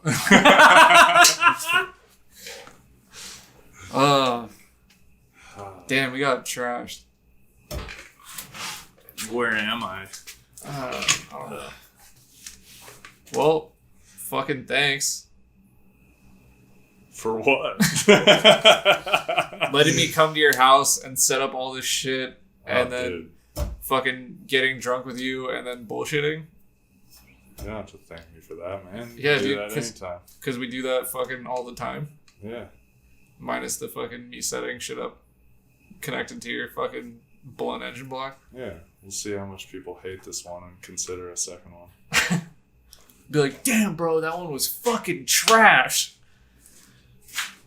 I don't know, man. I feel like you say that you're bad at like interviews and talking, but I feel like you're pretty good at it.